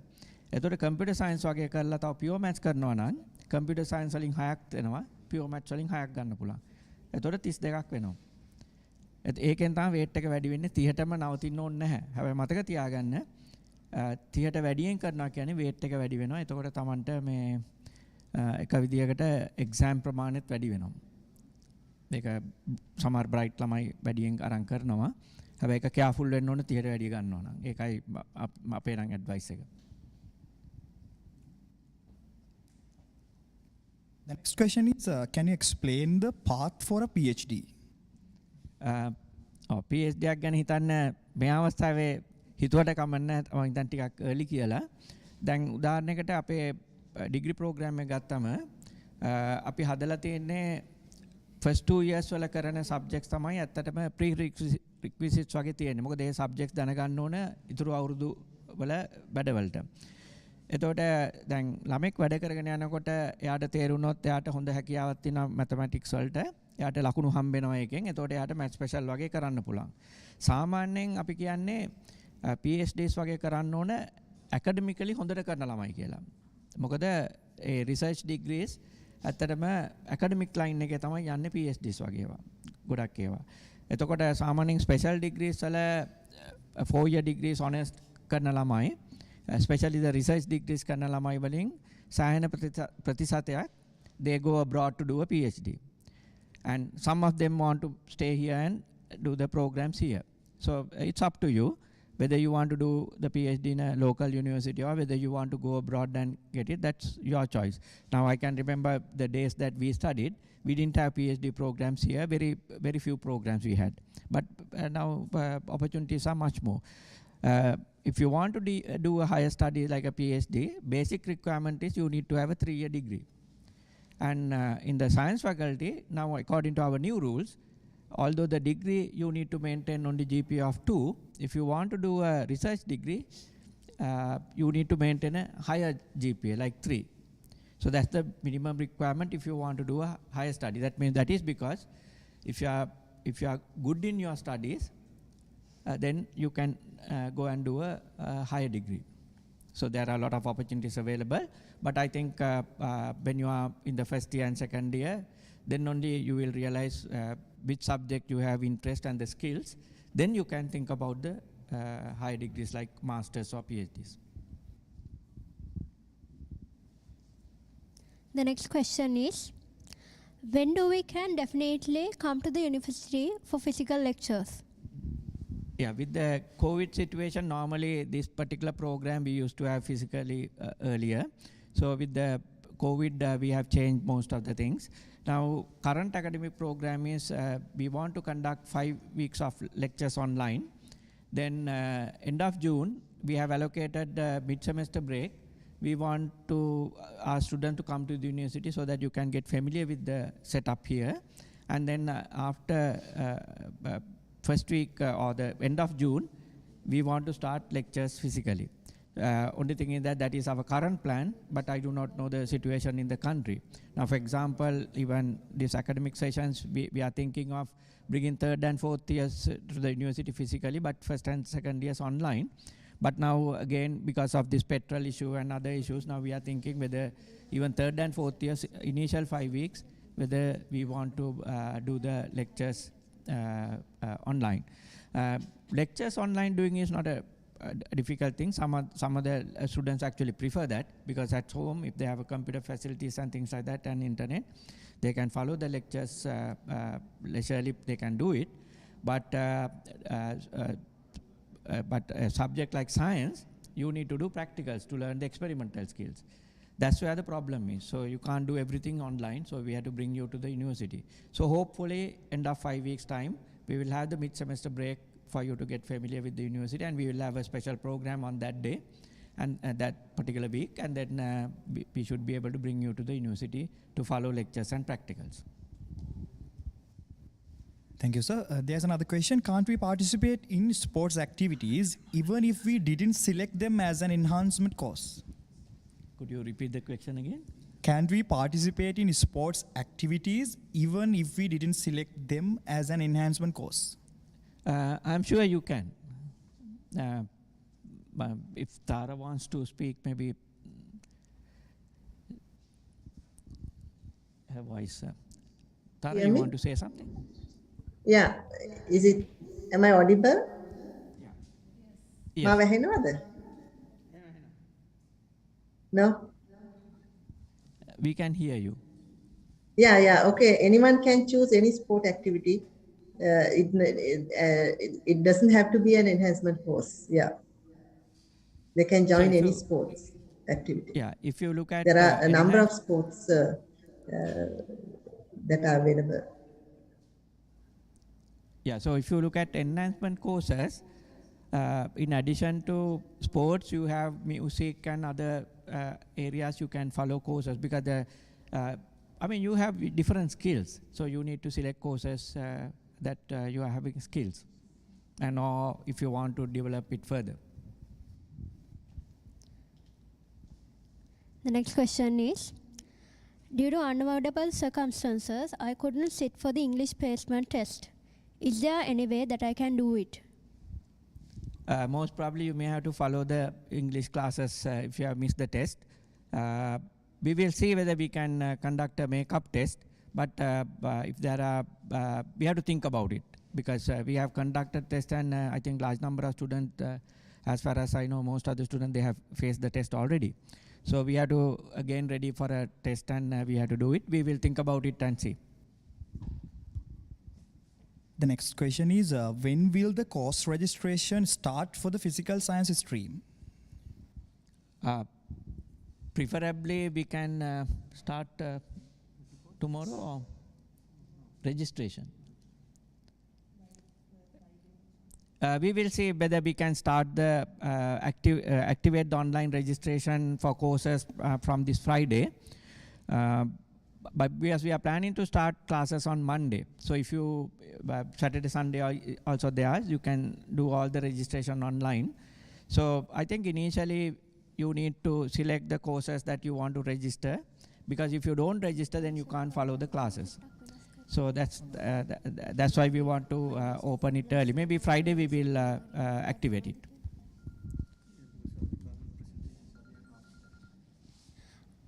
අපිට ප්‍රශ්නයක් ලැබී තියෙනවා. ක්‍රෙඩිට් 120ට වඩා ගැනීම GPA එකට බලපාන්නේ කෙසේද? So GPA is actually grade point average. So if you take 130, we will divide by 130. If you take 120, we will divide by 120. So it depends on what you want to do. The GPA might go down if you do too many, because you will find that there are too many exams, and none of the exams you can do well. So you have to be careful when you are increasing above 120. There's another question. I am having a financial problem of buying a laptop. Can I get any help from the university? Answer is yes. There is a loan scheme. Well, it's nothing to do with the university, but banks are offering a loan scheme. Only thing is that amounts, I think maybe 75,000 they are giving low interest loans that you can apply. Then some of the students having financial difficulties, we have another system where we have not only laptops, but we can provide bursaries as well. Small amount monthly we can pay. So last year I think we gave maybe close to 50 laptops we have donated, we have given to students. But mainly those who are in financial difficulties, they need to get the Grama Niladhari certificate. Then of course we can look into that, and we can find donors who will support you. So there's a helpline given in the web page. So you can write to the helpline and say your issue. Then we will directly communicate with you and find the best solution for you. So those who are doing economically well, please don't apply for those things, because if you can afford, because there are many students who are finding it difficult to finance a laptop. So we will see what we can do. We don't have laptops, spare laptops with us, but if you reach us, then we will find a donor who could help you.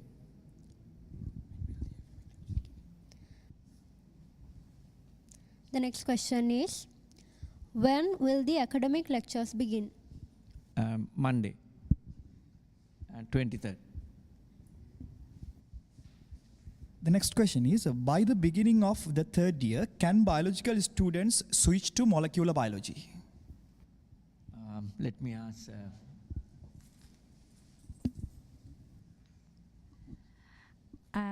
Because only for direct intake, students can do the 4-year general degree, 4-year honors degree of molecular biology, but we are not giving a chance for the normal biological intake students to follow the honors degree of molecular biology. And for the 4-year degree, the theme, I think you can, that means the 4-year general, 4-year industry-oriented one, that is biological intake, normal biological students as well as the direct intake students can follow that, but not the molecular biology honors degree, research degree.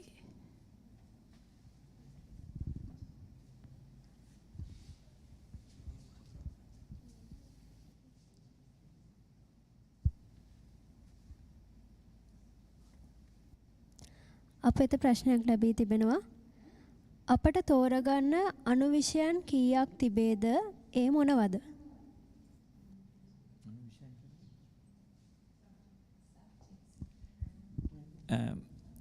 තෝරගන්න දැන් biological sciences ගත්තම මම හිතන්නේ mainly තියෙන ඒවා තමයි plant sciences තියෙනවා, zoology, chemistry තියෙනවා, plant science zoology ඇතුළේ environment උත් තියෙනවානේ. first 2 years වල තියෙනවා ඒක. ඊට අමතරව computer science තියෙනවා, nuclear science තියෙනවා. හැබැයි දැනට ඔයගලන්ට offer වෙන එකේ computer ගන්නවා නම් nuclear ගන්න බෑ, nuclear ගන්නවා නම් computer ගන්න බෑ. ඒ දෙක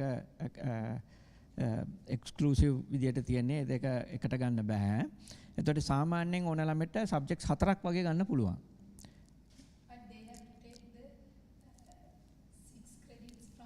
Each one. Yeah. එතකොට subjects 4ක් ගත්තම ඔයගොල්ලෝ minimum 6ක් ගත්තොත් එතකොට එන්නේ 24යි.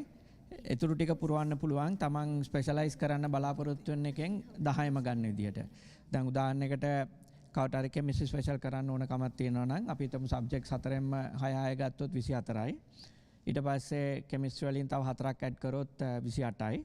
තව මොකකින් හරි සබ්ජෙක්ට් දෙකක් හරි තව ගන්න පුළුවන් ක්‍රෙඩිට්ස් ගන්න.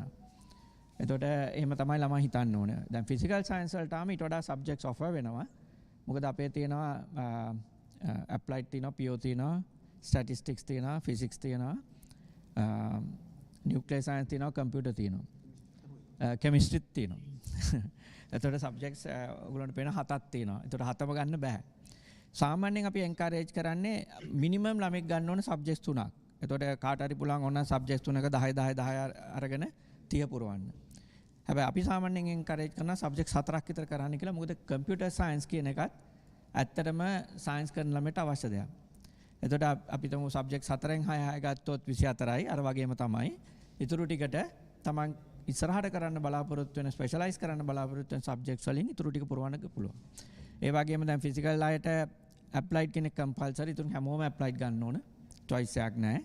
ඊට අමතරව මම හිතන්නේ අපි සමහර ස්ටැටිස්ටික්ස් කෝසස් අපි රෙකමන්ඩ් කරලා තියෙනවා. ඒවත් ගන්න වෙනවා. ඒක හෑන්ඩ්බුක් එක කෙයාෆුලි කියවන්න. එකක් තමයි ළමයිට අපිට රික්වෙස්ට් එකක් එවුවොත් අපිට පුළුවන් තව සාකච්ඡාවක් තියන්න ඔය කෝස් රෙජිස්ට්‍රේෂන් ගැනම ළමයිට ගැටලු තියෙනවා අපිට වෙනම සාකච්ඡාවක් ඒ ගැනත් කරන්න පුළුවන්. හැබැයි ඒකට ඉස්සලා ළමයි හෑන්ඩ්බුක් එක කියවලා තේරුම් ගත්තා නම් ඒ තියෙන ගැටලු වලට අපිට වෙනම සාකච්ඡාවක් ඕනනම් කරන්න පුළුවන් ඔන්ලයින්.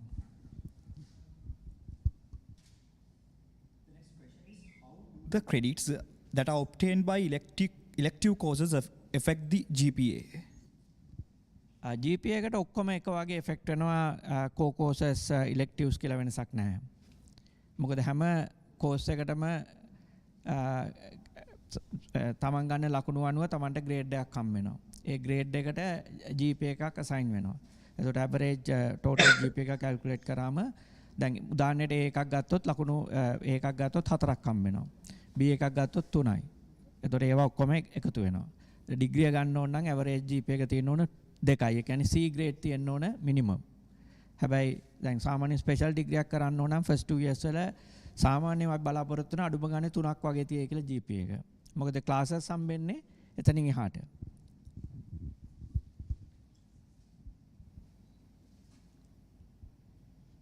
අප වෙත ප්‍රශ්නයක් යොමු වී තිබෙනවා. මුල් අදියර 2 ඇතුළතදී අප තෝරාගත් කම්බිනේෂන් එක දිගටම කරගෙන යා යුතුද? එය වෙනස් කිරීමට හැකියාව පවතීද? සාමාන්‍යයෙන් අපි allow කරනවා එක සබ්ජෙක්ට් එකක් වෙනස් කරන්න පුළුවන්. එතකොට වෙන කම්බිනේෂන් එකට යන්න පුළුවන්. හැබැයි අපේ ගයිඩ්ලයින් එක කියලා බැලුවොත් ඒකේ තියෙනවා සබ්ජෙක්ට් දෙකක් කන්ටිනියු කරන්න ඕනේ කියලා දිගටම. එතකොට අපි තමු කවුරු හරි කරනවා ඇප්ලයිඩ් ෆිසික්ස් උයි පියෝ මැත්ස් උයි කරනවා. එකම දේ තියෙන්නේ දෙවෙනි අවුරුද්දේ එක චේන්ජ් කරන්න ගියාම දෙවෙනි අවුරුද්දේ බැරි වෙයි චේන්ජ් කරන්න. මොකද අපි තමු ස්ටැටිස්ටික්ස් යන්න ගියොත් ස්ටැටිස්ටික්ස් වල ෆස්ට් ඉයර් කරලා නැත්නම් ස්ටැටිස්ටික්ස් දෙන්න සෙකන්ඩ් ඉයර්ව කරන්න. එතකොට ගොඩක් අමාරුයි ඒක කරන්න ළමෙක්ට. සමහරවිට ඔප්ෂනල් සබ්ජෙක්ට්ස් ගන්න පුළුවන්. මේ කම්බිනේෂන් එක මාරු කරන එක මං හිතන්නේ නැහැ පොසිබල් කියලා ඒ තත්ත්වෙ උඩ.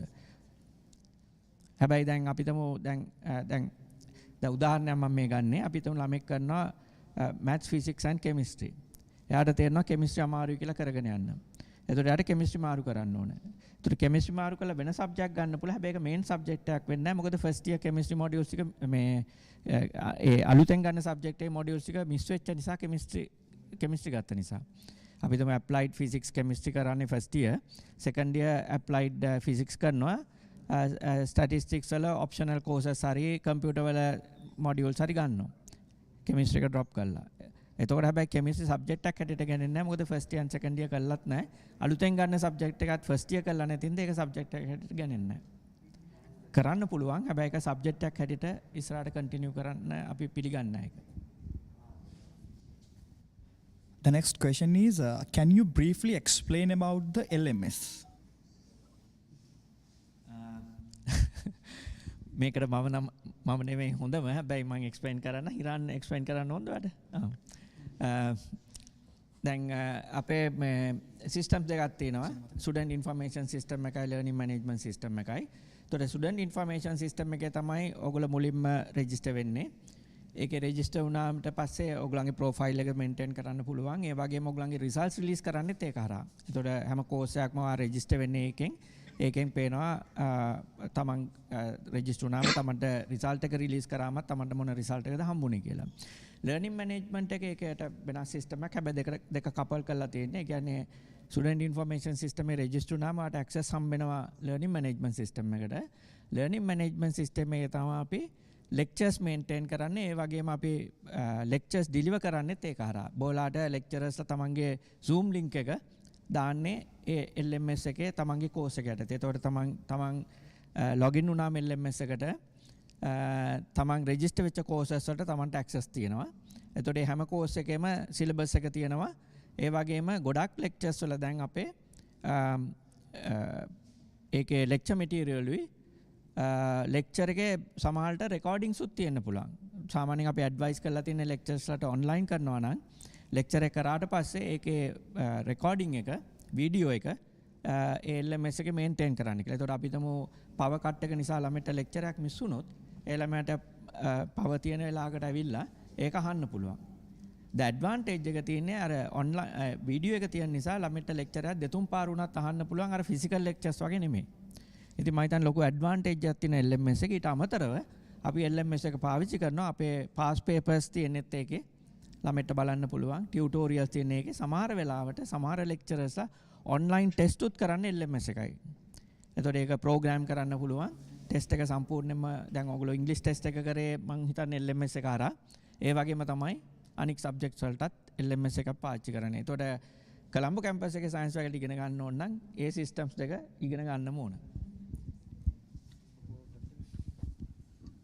මීට අමතරව දැන් ඔයගලන්ට මේ බලන්න වෙනවා මේ LMS එක මේ දවස් ටිකේ විශේෂයෙන්ම 23 වෙනිදාට ඉස්සෙල්ලා මොකද lecturers-ලා තමාගේ Zoom link එක දැන් 23 lectures පටන් ගන්නවා Zoom link එක දාන LMS එකේ.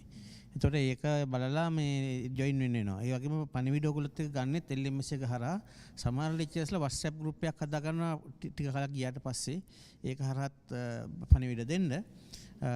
නමුත් ප්‍රධාන එක LMS. දැන් අපිට තව එකක් තියෙනවා දැන් ඔන්ලයින් ගන්න කාලෙදී එහෙමත් attendance එහෙම අහනවා හිටව ගමන් scholarships වලට එක ඒවට. දැන් අපි දැකලා තියෙනවා සමහර ළමයි LMS එක register වුණාට LMS එකට ගිහිලත් නැහැ, lectures ඇවිල්ලත් නැහැ. ඒක පේනවා LMS එකේ. ඔයගොල්ලන් access කරලා නැත්නම් කොච්චර දවසකට ඒක ගියේ නැද්ද කියලා හොයන්න පුළුවන්. ඒ නිසා නිතරම LMS එකට මම හිතන්නේ අඩුම ගානේ දිනපතා කරන්න පුළුවන් නම් හොඳයි. බැරි නම් අඩු ගානේ සතියේ දරයක්වත් අඩුවම මේ යන්න වෙනවා. මොකද ඒක හරහා තමයි ඔයගොල්ලන්ට දැන් හදිස්සියේ පව කට් එකක් තියෙනවා නම් ලෙක්චර් එකට එන්න බෑනේ ඔන්ලයින් එකකට. එතකොට රෙකෝඩඩ් එක තියෙනවා. ඒක බලලා ගන්න වෙනවා. ඉතින් ඒක විශේෂ දෙයක් ඔය LMS එක ගොඩක් වැදගත්. මොකද අපි ඉස්සර වගේ hand out දැන් බෙදන්නේ නැහැ print කළත්. on physically ආවත්. අර LMS එකෙන් download කරගන්න වෙනවා. ඉතින් මේ facilities ඔයගොල්ලන් හොඳට පුරුදු වෙන්න වෙනවා ඒක.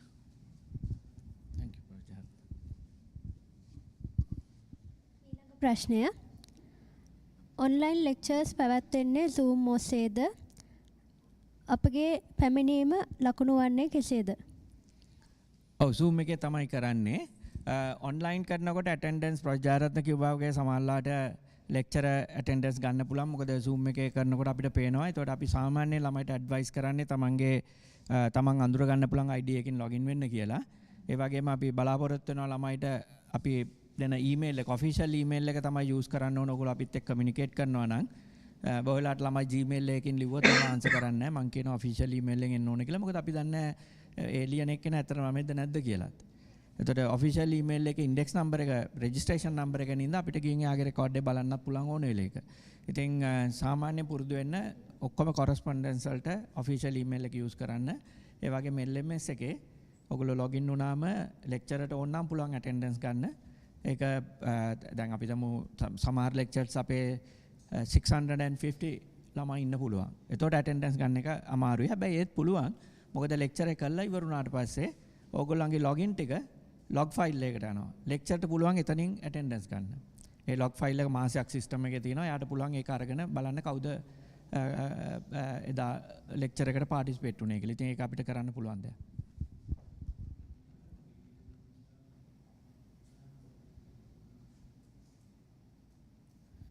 Next question is, will the enhancement courses affect our GPA? Enhancement courses වලින් GPA එකට effect එකක් නැහැ. හැබැයි ඒක transcript එකට එනවා. දැන් උදාහරණයකට ඒක ඇත්තටම ඒක degree එකේ requirement එකක්. enhancement courses 4ක් pass වෙන්න ඕන credit 4ක්. එතකොට දැන් අපි තමු English වගේ එකක් අපි අපේ academic credit හැටියට එන්නේ නැහැ. හැබැයි English pass වුණොත් අපි ඒක ට්‍රාන්ස්ක්‍රිප්ට් එක එනවා. ඒතකොට සාමාන්‍ය ජොබ් එකකට උනත් ගියාම ඒකේ තියෙනවා ට්‍රාන්ස්ක්‍රිප්ට් එකේ මෙහෙම ඉංග්‍රීසි යුනිට් එක කළා මෙන්න මේක තමයි ග්‍රේඩ් එක ගත්තේ කියලා. ඒ වගේ මේකට non GPA grades තමයි දෙන්නේ. දැන් උදාහරණයකට ඒකට දෙන්නේ honors නැත්නම් මේ ඒ කියන්නේ ඒ වගේ grades තමයි එන්නේ. ඒකට එන්නේ නැහැ ABCD grades එන්නේ නැහැ. එතකොට ඒකෙන් ඇත්තටම ළමයාට ඇඩ්වාන්ටේජ් එකක් ගන්න පුළුවන්. දැන් ස්පෝර්ට්ස් වගේ කරන ළමයට ස්පෝර්ට්ස් ක්‍රෙඩිට්ස් හම්බ වෙනවා. ඒක ට්‍රාන්ස්ක්‍රිප්ට් එකේ එනවා. GPA එකට බලපෑමක් නැහැ ඒක. හැබැයි ඩිග්‍රී එකට බලපානවා. සමහර ළමයට GPA එක තියෙනවා අන්තිම වෙලාවේ මේක නැතුණම ඩිග්‍රී ගන්න බෑ. ඔව් මම හිතන්නේ ප්‍රොජෙක්ට් කීප එක ඇත්ත ඒක කෙයාෆුලි බලන්න ඕනේ. සමහර ළමයි කීප දෙනෙක් අපිට ඒක වෙලා තියෙනවා. සමහර ළමයි අපිටම දැන් ඉංග්‍රීසි එක පාස් වුණොත් 3 ක්‍රෙඩිට්ස් ගන්න පුළුවන්. එන්හැන්ස්මන්ට් වලින්. දැන් සමහර ළමයි ඒ ගැන එච්චර ඇටෙන්ෂන් එකක් නැතුව ඩිග්‍රී කන්ඩිෂන්ස් කම්ප්ලීට් කරලා තියෙනවා එන්හැන්ස්මන්ට් කන්ඩිෂන් නැතුව. ඒතකොටත් ඩිග්‍රී හම්බෙන්නේ නැහැ. මොකද 4 ක්‍රෙඩිට්ස් තියෙන්න ඕනේ ඩිග්‍රී ගන්න ඕන නම්. ඒ නිසා ඒකට මුල ඉඳලම ඒකටත් අවධානයක් යොමු කරන්න ඕන. මොකද අපි ගොඩක් වෙලාට බලන්නේ ළමයිට ඇත්තටම ඕක ක්‍රියේට් කරේ ඇකඩමික් පැත්ත විතරක් නෙමෙයි අනිත් පැත්තත් හදා ගන්න ඕන නිසා. එතකොට දැන් සමහර ඒවා තියෙනවා මේ ෆොටෝග්‍රැෆි ඒ වගේ වෙන ඉන්ට්‍රෙස්ට් තියෙන ළමයිට ඒවත් කරන්න පුළුවන්. මීළඟ ප්‍රශ්නය පළමු වසර දෙක අවසානයේදී මොලිකියුලර් බයොලොජි ස්ටුඩන්ට් කෙනෙක්ට බයොලොජිකල් සයන්ස් අයගේ ස්පෙෂල් ඩිග්‍රී එකක් කිරීමේ හැකියාව පවතීද?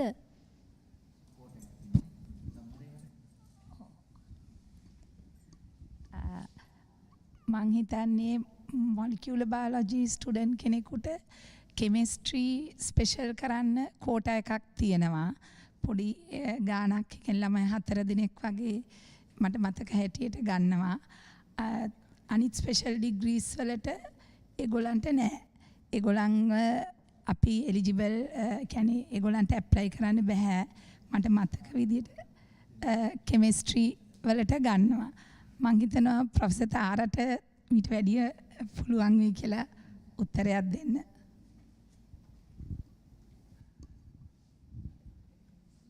මම හිතන්නේ ඩොක්ටර් හෂෙන්ද කියපු කතාව හරි. බයොලොජි කරපු අයට මොලිකියුලර් බයොලොජි එකේ ස්පෙෂල් එකට එන්ටර් වෙන්න බෑ එක්සෙප්ට් මට හරියට මතක නෑ මම හිතන්නේ බයෝකෙමිස්ට්‍රි ප්‍රෝග්‍රෑම් එකට ෆේසස් 4ක්ද කොහෙද තියෙනවා. අනිත් ඒවාට බෑ.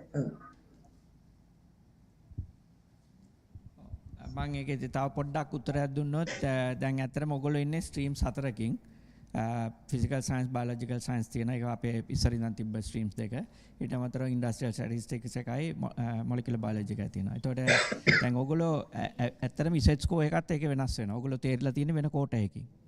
මොකද ඔයගොල්ලෝ ඩිරෙක්ට් එකකට ඇප්ලයි කරන නිසා. ඒ නිසා දැන් යුනිවර්සිටි යාම සේම් ඔපචුනිටිස් හම්බෙන්නේ ඒ හතරේ. ඒකේ වෙනස්කම් තියෙනවා. ඒතකොට සමහරට මොලිකියුලර් බයොලොජි අය ඇවිල්ලා ෆස්ට් 2 years එකම සබ්ජෙක්ට්ස් කරාට ඔයගොල්ලන්ට ඔයගොල්ලන්ගේ අර ඩිසිප්ලින් එක මේන්ටේන් කරන්න ඕන නිසා අපි සමහර කන්ඩිෂන්ස් දාලා තියෙනවා. ඒතකොට සමහර ස්පෙෂලායිසේෂන් කරන්න බෑ.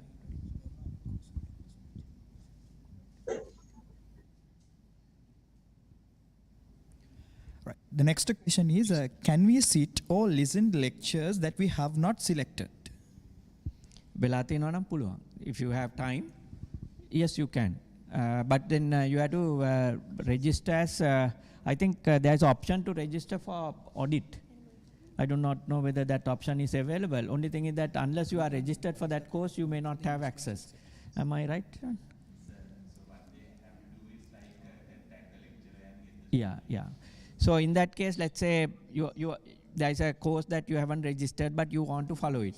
So then best thing is to contact the lecturer personally and get the link so that you can follow it.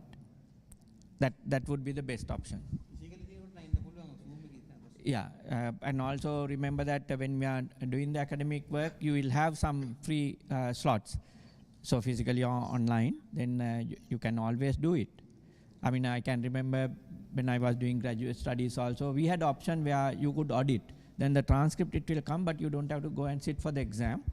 But I can remember some other things that I was interested in. I used to go and sit for the class, but I didn't take the exam. But it comes in the transcript that you have audited this. The next question is, what is the cutoff mark for the English class exception? that is done by English unit, so I do not know the English cutoff mark. The next question is, do we have complete freedom when choosing a particular combination, or is there a selection process involved? Could you repeat that again? Do we have the complete freedom when choosing a particular combination, or is there a selection process involved? Earlier we had a restriction because there were so many students were asking to do statistics. So applied it's compulsory, but statistics, those days actually we had a restriction because statistics department, due to number of staff, we decided to have a cutoff there. But we have removed all the restrictions now. So if you are doing physical sciences, those combinations, you can select any subject you want. We don't have a restriction for that. Biological science also the same. Anyway, biological science, any subject you can choose. And physical sciences had restriction because of statistics, but those are removed now. So you can select yes. Answer is yes. මීළඟ ප්‍රශ්නය GPV එක සහ credit system එක වෙන වෙනම තියෙන දෙකක්ද? ඒ දෙක එකිනෙකට බලපාන්නේ කෙසේද? Now, credit is it's a weight. So let's say when you are calculating grade point average, let's say you have done 2-3 credit courses, and if you have got A's for both courses, so you get 4 value of 4 for both courses. Since the credit value is same, if you average it, you will get the answer as 4. But if you do a 3 credit one and a 4 credit one, 3 credit and let's say 1 credit, then the weight is different. So one will have weight of 3, other one will have weight of 1. So if you get A for 3-1, we will multiply you will get 3 A's for that. That means. But for the other one with the 1 credit, if you get a C, you get 1 C. But if it is the other way, then the average is different, because if you have one credit one, if you get a you have 1 A. But if you got 3 credit one, if you get a C, you get 3 C's. So 3 C's plus 1 A you will average in that case. Other case, 3 A's and 1 C. So yes, there's effect from the credit value for the GPA. The next question is, in case if I lost the login details of the student information system, is there any way to reset them? Yes, I think login page itself says that if you have forgotten what to do. But why don't you write it down? So that's the best way.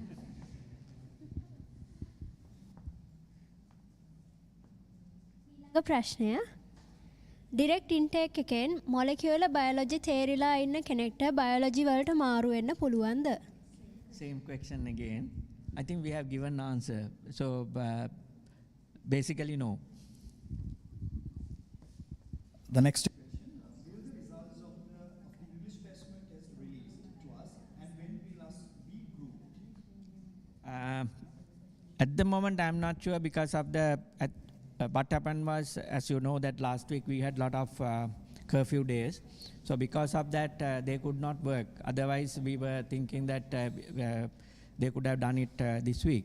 So hopefully by Friday, if they have done it, we will give you the results. But before starting the English classes, anyway, we will give you the results. Because we have to mark basically from the results, we have to decide the cutoff for those who get the exemption, and then group the other student and tell them which group they belong into, and then we have to organize the classes. So we need little time for that. So I'm assuming that most probably first week we might need the next week to organize it, but from maybe not from 23rd, but from the week after that we can start the English classes. මීළඟ ප්‍රශ්නය යම්කිසි දේශනයක් පැවැත්වන කාලවකවානුකදී තවත් දේශනයක් පැවැත්වුවහොත් අපගේ පැමිණීම ඒවට වළංගු වන්නේ කෙසේද?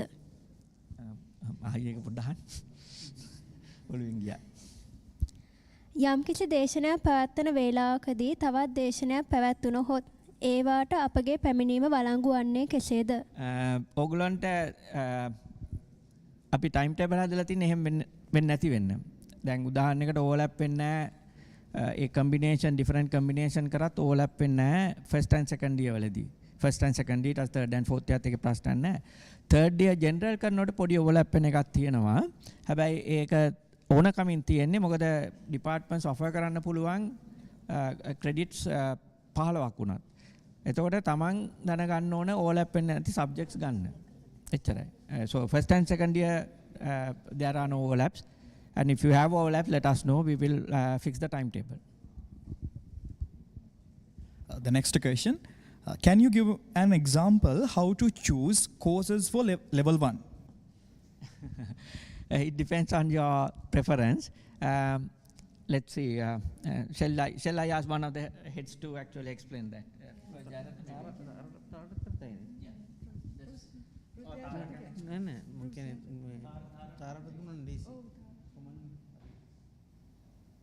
Tara can have you already you have done it, but maybe I don't know example. Yeah, I think it's all there in the handbook, and I think I explained it for biological sciences. It's very Tara, clear. shall I explain that? Yeah. Okay. So it's let's say you just physical go and science. read it carefully, and if you still find it difficult to understand, then just contact an academic advisor from the departments concerned. So, They will help you. I'll give you one example. Now, let's say if I want to do specializations in mathematics and physics, and maybe statistics. I want to keep those three options open so that when you end of the, because although you choose all three, you do not know whether you will get selected for all three. But I want to keep my option open for maths, stat and physics. Applied maths is compulsory, so I can take 6 applied maths courses I have to take minimum. Then physics, if you want to do 6 physics also. Then you want to do statistics, another 6 you have to do. So you will have 3 subjects, you do 6, then you will have 18. Then computer is another important one, so I will select computer also. Then I have 24 already completed. But in order to do physics and statistics, anyway you have to do applied, so that is covered. But in order to do mathematics, you need to do pure maths also. So I have to add 6 more. So you can, in principle, do the applied pure physics, stat and physics, stat, applied pure physics, stat and computer science. So you have covered 30 credits from that. So you can do it. But rather than keeping all 3, if I want, I can drop the pure maths one. Then you can't do maths special. But I can do add courses from physics and statistics to do the 10 credits. So for example, I do 10 in physics, 10 in statistics, then 6 in applied maths and 6 in computer science. So that way I can retain my option for specialization in physics and statistics only. But if I want to do applied maths, you have to be careful, because applied maths you need to do, in addition to applied, you need to do pure as well. So then you have 2 options there. So these are some examples. You have to actually look at the handbook and decide which ones you want to do. So some of the students may not be able to do all the specializations. But generally we find that this is only for honors degrees to do research topics. But you have, in addition to that, industrial-oriented 4-year degrees. Industrial-oriented 4-year degrees, so you have many options available, and you need overall GPA of 2.5.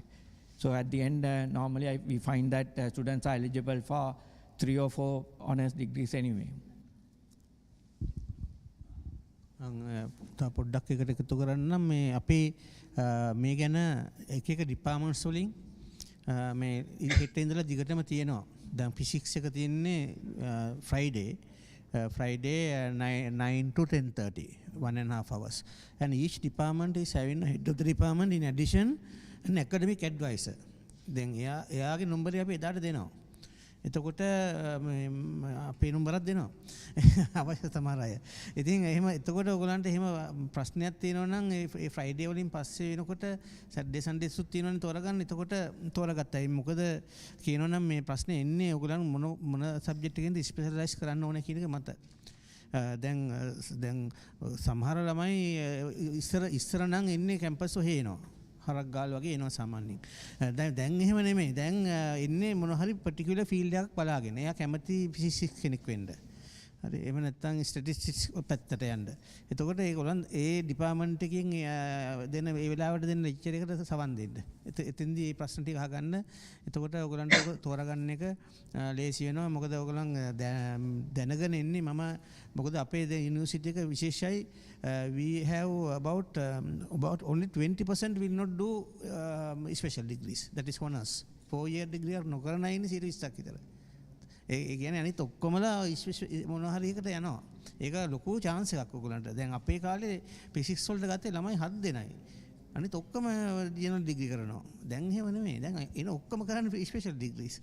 ඉතින් ඔයගොල්ලන් දැනගන්න තියෙනවා මේකන් ඔහේ යන්න නෙමෙයි. ඉතින් අර ඒක professor සොන්නාදර කිව්වේ ඒකයි. ඒ වැඩි chance එකක් එන විදිහට ඔයගොල්ලන් හදිස්සියේ ෆිසික්ස් තේරුනේ නැත්තම් මේ අනිත් එක අල්ලගන්න කියලා සබ්ජෙක්ට් කෝ සබ්ජෙක්ට්ස් මේ තුනකින් විතර කරනවා. ඒක ෆිසික්ස් ස්ටැටිස්ටික්ස් මැත්ස් තුනකින් විතර. එතකොට ඔයගොල්ලන්ට chance එක වැඩි ස්පෙෂල් සිලෙක්ට් වෙන්න. අය අරකින් මිස් වුණොත් ඊළඟ එකකින් පනින්න පුළුවන්. ඒක නිසා තමයි අර courses අපි ප්‍රොෆෙසර් නදර කිව්වේ තෝරන විදිය. What Professor Jared said, that's true, that our days actually we are almost came to the university almost same time almost. So basically when you look at our days, when we came to the university, basically we came here to do a 3-year degree. But I can very well remember I had very good marks for physics. So naturally students told me that maybe I should think about doing physics special. That time physics special only 7 students they used to take, and so heavy competition. But of course we did physics special, and those days all 7 students they actually went abroad to do higher studies. So I can remember my batchmates, all 7 of us got opportunities, and only 2 came back, 5 are still outside. So there are, it's very different now. We have given you a guidebook and we are explaining to you what opportunities are there. So actually, even the students are different now from the questions you ask. Actually, we can see you are more focused, because there was a question about PhDs also in this forum. So what we have done is, next 2 days, we have given slots for each department. So you can learn, let's say if you are in a biology section, tomorrow is the day for you, because all the biology talks are fixed on for tomorrow. Then if you are doing physical science, most of the physical science ones are fixed for day after tomorrow. So, but if you are interested, you can actually, the subjects you are interested, you should attend all those sessions and learn what the department is offering. And they will explain, if you want to do, let's say, specialization in plant sciences and specialization in other areas, what you need to do. So I think those sessions are very important for you to organize yourself, and then you will know what courses to register in the first and second year. So you have to be careful, because if you miss some of the things in the first year, you cannot correct it again. So it's too late. So you need to carefully select the courses now itself. The next question is, after selecting the courses, will I be able to change them again? We will give a short add-drop period is there. So if you want to drop one and add a different one, if you think that you made a mistake, we can allow it. Normally we give about 2 weeks. 2 weeks we will allow you to do any change necessary, because sometimes when you start doing it, you realize, no, this is not what I want. Maybe I need to add this one and not drop another one. So we will allow it. But you have to do it within the first 2 weeks.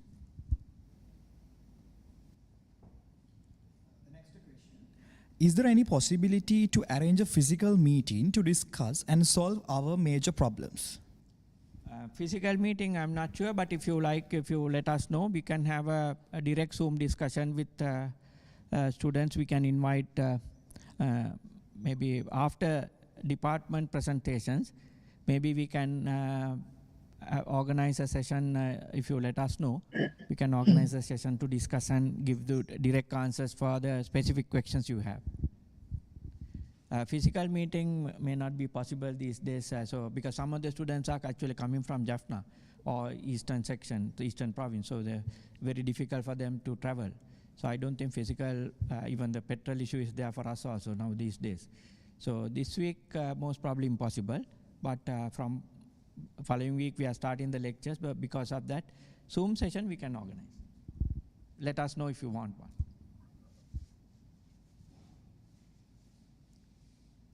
මීළඟ ප්‍රශ්නය අපට research වලට සහභාගී වෙන්නට පුළුවන් දෙවන වසරෙන් පසුද? Normally after third year. So if you are doing a research oriented degree, fourth year it's compulsory for you to do a research project. So that is normally you get 6 credits or 8 credits for that project, but it's throughout the year you do that project, and that's very important because you can develop your research skills and you findings you can publish in a journal or conference. And also if you are planning to do higher studies, that is very important because normally students who are asking recommendation from me, if they have done a research project I have given, then I can actually write about it, how the student has done it. And that is actually very helpful if you have a publication to go and secure a position in a foreign university, go and do higher studies, and you don't have to pay for it, they will pay for the degree. On the other hand, if you are doing an industry-oriented project, normally industry-oriented programs you have designed in such a way that you want to go to a local industry. For example, now if you look at the physics department, they have 3 programs for research-oriented ones: physics, engineering physics, and computational physics. But there's another one called electronics and IT, which is actually industry-oriented one. There we actually teach you to go to the maybe electronics or related industry and go and work there. So that's different. And they also have a small project, but that's not what we call a research project, academic project. So that doesn't mean that even if you do the 4-year industry-oriented degrees, that doesn't mean that you cannot go for higher studies. But the focus is different, that's all. I mean, even if the 3-year degree, I know many students who have gone abroad and done their high studies. And some of them have come back and working in the university now.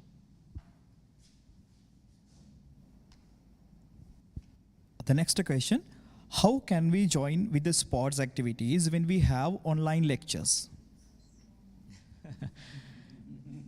Very good question. You cannot, unless the grounds are open.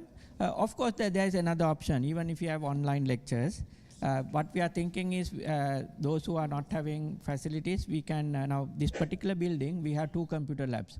I think each lab is having about 50 computers. We can keep the labs open, and you can bring your laptop, for example. So if you are doing sports practice and if the grounds are available, you can come here and attend your online lectures and go to the grounds and do your sports practices. So no issue.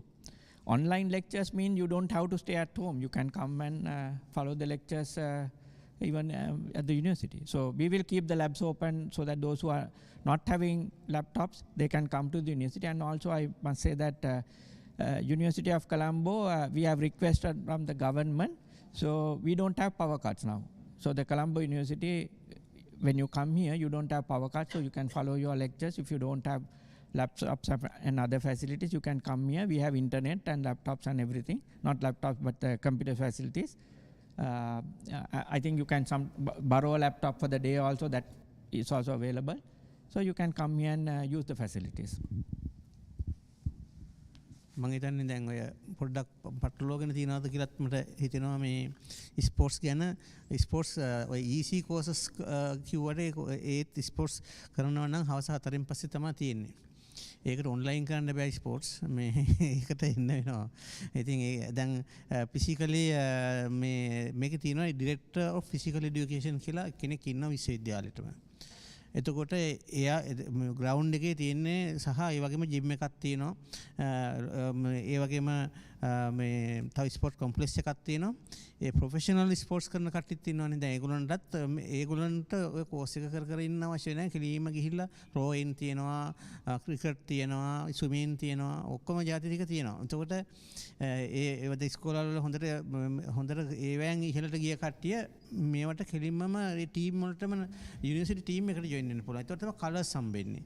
ඒකට inter faculty සහ inter university games තියෙනවා. දැන් ඒකට මේ course එක මේ EC course සම්බන්ධයක් නැහැ. ඒවා වෙනම ස්පෝර්ට්ස් යනවා. ඉතින් ඒක ගොඩක් කට්ටිය කරනවා. ඒ කරනකොට තමයි නිරෝගී පුද්ගලයෙක් වෙන්නේ. පාඩම් කරන විතරක් කරලා මදි. ඉතින් එතකොට ඒක නිසා අර සමහර කට්ටිය පාඩම්ම කරන හින්දා තමයි කෝස් එකක් දාලා මේ ස්පෝර්ට් කරන්න පුරුදු කරලා තියෙන EC දාලා.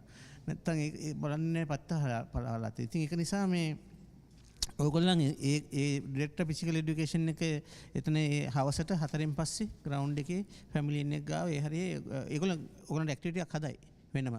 නිකන් පොඩි ඇක්ටිවිටි එකක් තියෙනවා. ඒකෙන් තෝරත් ගන්නවා කැමති කට්ටියට එන්න. ඉතින් එහෙම යන්න මොකද කියනවනම් දැන් ඔය අවුරුද්දක අපි අවෝඩ්ස් දෙනවනේ මෙඩල්ස් එහෙම. මේ මෙඩල්ස් දෙනකොට හුඟක් ඒවැ අර ඕල් රවුන්ඩර් කියලාත් බලනවා. සාමාන්‍යයෙන් ඩිග්‍රී එකත් බලන විතරක් බලන මෙඩල්ස් උත් තියෙනවා. ඊට අමතරව highest academic achievements, but in addition that you will have to, some of them have other extracurricular like societies you have to join. And we will introduce to our societies during the mid-semester that when you come here for interaction like that. So sports, of course, there are two avenues. One is through the EC courses. One is directly you can get involved with the university teams and the colors and inter-faculty, inter-university and going abroad, and a lot of avenues are there for those who are in that line. මම එකක් add කරොත් ජයරත්න කියප එකට දැන් sports වගේ ගත්තාම important. මොකද ඒකෙන් තමයි සමහර ස්කිල්ස් ඩෙවලොප් කරන්නේ. උදාහරණයකට ටීම් වර්ක් එක, which is important when you go to the industry, and also competitiveness. So those are very important for special private sector, I believe. So when you look at the sports, don't think the sports as you can just get a grade or something like that, but you actually develop skills. I mean, I can see that FOS Media is helping us to do this. That actually is a collective work. One individual cannot do that. But then the leadership skills also has to be there, because somebody has to direct what to do and all that. So there are different skills you learn from by doing these things. So that's the most important one, because those skills will stay with you for rest of the life. And those skills are important to learn. And on the other hand, when you look at the different faculties, I understand that the science faculty participation from sports is one of the highest in the faculty. So maybe because of these programs, actually students got encouraged and they are actually participating. Am I right? Yes. Yeah. So there's participation in sports and all that. Our faculty is doing quite well. A small addition. Now, I think now as mentioned, now physical education, now there are 16 sports, different sports like cricket, volleyball, like that. And there are indoor games as well. Then if you want, actually now you can participate for these, like you can immediately contact physical education. All the details available on website as well. And also, other point is, now you will be getting freshers meet. Like in the sense, once you just join the university, like within very first year, then you have to participate for, you can participate for these games. And sometimes, you haven't done any sport, right, in your life. But once you come over here, if you start something, there are people. One of those guys are possibly me, right? Then, then afterwards, actually, I able to go until the national level. Now, if you want, you can do that, because university level, interfaculty, then afterwards inter-university games, you can go until national level, now, which will be very, very useful for you to, get different opportunities. That is one side. Other side, you have clubs, right? In the sense, FOS, that is one. And also same time, you have Leo Club, then you have Rotaract Club, you have ISAC, where that you can have student exchange program with other countries as well. There are so much of opportunities. That is why we said you have ample amount of opportunities. Only thing, open your eyes, look at holistic manner. You don't have to worry about only the degree, right? You have to do it, because that is the first thing, and look at other sections as well. Thank you. Thank you. මීළඟ ප්‍රශ්නය පළමු වසර තුල subject 4ක් කිරීමෙන් පසු දෙවන වසර තුල අවශ්‍ය නම් එක සබ්ජෙක්ට් එකක් ඩ්‍රොප් කිරීමේ හැකියාව පවතීද? පුළුවන්. The next question, how will the practicals be conducted during online lectures? Online lectures, we are not planning to do the practicals, but some departments might do some preliminary work like I think physics has, they have introduced some other work that you can do it at home, initial work. So it is possible that some department might give you some exercises for you to do the initial preparation, but of course we won't be able to do very much to learn the practical skills at home. So we will see. So practicals won't be conducted, but some department might give you some exercises. Yeah, especially I forgot about it. Yeah, we hope to introduce some basic practicals like statistical packages from the beginning, because without them, without having the basic knowledge, you will not be able to understand the theory part. So we will start basic practicals. We will guide you how to install the packages and so on. Thank you. Depends on the subject, like chemistry, physics, and 2 biology subjects, and the nuclear science may be you need to use a laboratory, but there may be practicals coming from statistics or mathematics where you need a computer to solve it. So those practicals we will continue, definitely.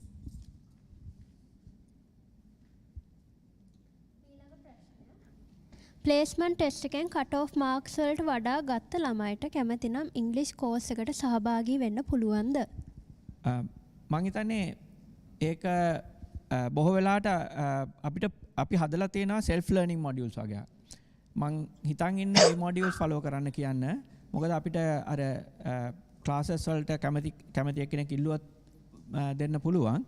හැබැයි මේ අපිට limitation එකක් තියෙනවා. මොකද ඇත්තටම 600ම ළමයි අරගෙන අපිට ක්ලාසස් කරන්න අමාරුයි. මොකද අපි ලෙක්චරර්ස්ලා හය කරන්න ඕනේ. ඒගොල්ලන්ට පේ කරලා ගෙන්න ගන්න ඕනේ මේ වැඩේටම. මොකද දැන් ෆැකල්ටි එකේ අපේ නෑ ඉංග්‍රීසි ලෙක්චරර්ස්ලා. අපි පිටින් ගෙන්නන්න ඕනේ ඉංග්‍රීසි ලෙක්චරර්ස්ලාට ඕක කරන්න. ඒතකොට ඒකයි අර ඉංග්‍රීසි හොඳ ළමයි එක්සැම් කරලා අපි හදන්නේ අර self learning modules ටික දෙන්න. ඒතකොට ඒගොල්ලන්ට ඉංග්‍රීසි improve වෙන්න පුළුවන් ඕනනම් තව ඒක කියෝලා.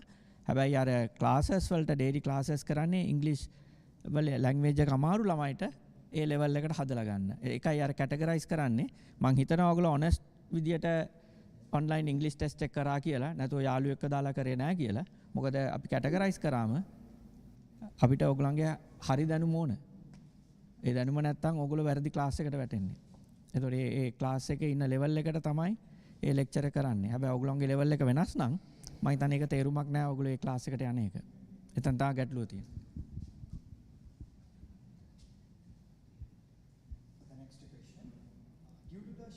Our cuts these days, if someone is unable to attend the Zoom lecture, how does it affect the attendance?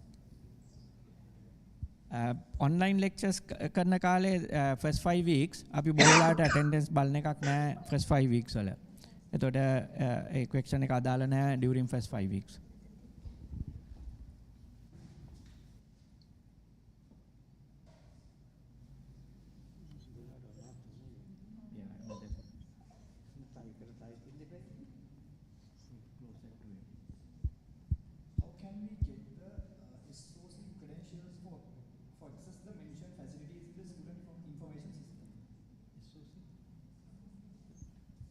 What is it here? SOC? SSO.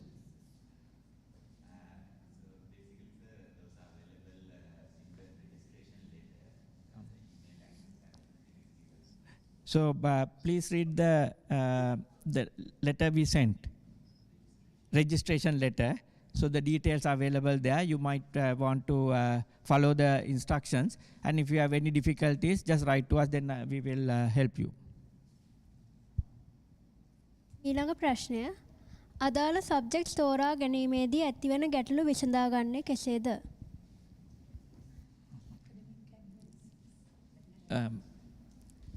Yeah, so දැන් ඉස්සරහට තියෙනවනේ මේ that we have ඉස්සරහට අපි දැන් මේ departments වලින් ඕගලන්ට address කරනවා. ඒවට එන්න. මොකද දැන් bio වල තියෙන ප්‍රශ්න වෙනස් physical වල ඒවට වැඩිය. ඉතින් දැන් physical වලට Friday තියෙන්නේ.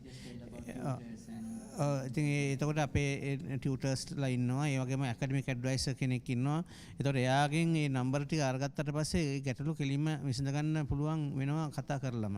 ගොඩක් ගැටලු එන්නේ ඔක ඔය හෑන්ඩ්බුක් එක කියවන්න මේ හොඳට කියවන්න හෑන්ඩ්බුක් එක. නැත්තම් මේ ඒක සෙන්ටන්ස් එක අපි ඉස්සුනොත් එහෙම ඔයගොල්ලන් ඩිග්‍රී එක නැති වෙන්න පුළුවන්. ඇයි මොකද කියනවා අවුරුදු 6ට වැඩි වුණොත් එහෙම හම්බෙන්නේ නැහනේ.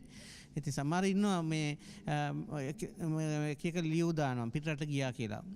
මොන එහෙම ගියාට මේ අවුරුදු 6 පෙන්නට පස්සේ සමහර කට්ටිය එනවනේ මේ ඉඳලා හිටලා ළමයිනුත් හම්බ වෙනවා. සමහර මැටර්නිටි ලියු දාලා. ඉතින් ඒව ලියු දෙනවා තමයි ලියු වුණාට අවුරුදු 6 පන්නන්න බෑ. ඉතින් අන්න එහෙම ඒවා හරියටම ෆැකල්ටි හෑන්ඩ්බුක් එක කියවන්න ඕගොල්ලන්ගේ තියෙන හෑන්ඩ්බුක් එක කියවන්න මේ ගිය අවුරුද්ද එක කියවන්න එපා. ඊට පස්සේ කියවන්න තිබුණා ඕගොල්ලන්ට ඒ ස්පෙસિෆික් හෑන්ඩ්බුක් එකේ තියෙන ගයිඩ්ලයින් තමයි අපි ෆලෝ කරන්නේ. අන්න ඒක තමයි මතක හෑන්ඩ්බුක් හැම අවුරුද්දටම පොඩ්ඩක් වෙනස්. ඒ නිසා ඒකත් දැනගන්න ගැටලු නම් ගොඩාක් එන්නේ නැහැ. එනේව දැන් අද දැන් ඔය ටික කියවලා හෙට යනිද්දයි අපි ඔයගලන්ට ප්‍රසන්ට් කරනකොට එක එක ඩිපාර්ට්මන්ට්ස් වලින් ඉන්ඩිවිජුවලි ගැඹුරට ඔයගලන්ට මේ ගැන විස්තර දැනගන්න පුළුවන්. දැන් අපි මේ සර්ෆේස් නේද ඔක්කොටම නිකලේ.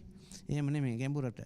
එතකොට ජානත කිව්වා වගේ ලෙක්චර්ස් වලට අමතරව ඔයගලන්ට ටියුටෝරියල් සෙෂන්ස් තියෙනවා. ඔයගලන්ට ලෙක්චර්ස් වලට අමතරව ටියුටෝරියල් සෙෂන්ස් තියෙනවා. ඒතකොට ටියුටෝරියල්ස් වලදී තමයි ප්‍රොබ්ලම්ස් ඩිස්කස් කරන්නේ. ඒතකොට ඔයගලන්ට ගැටලුවක් තියෙනවා නම් එතනදී අහන්නත් පුළුවන්.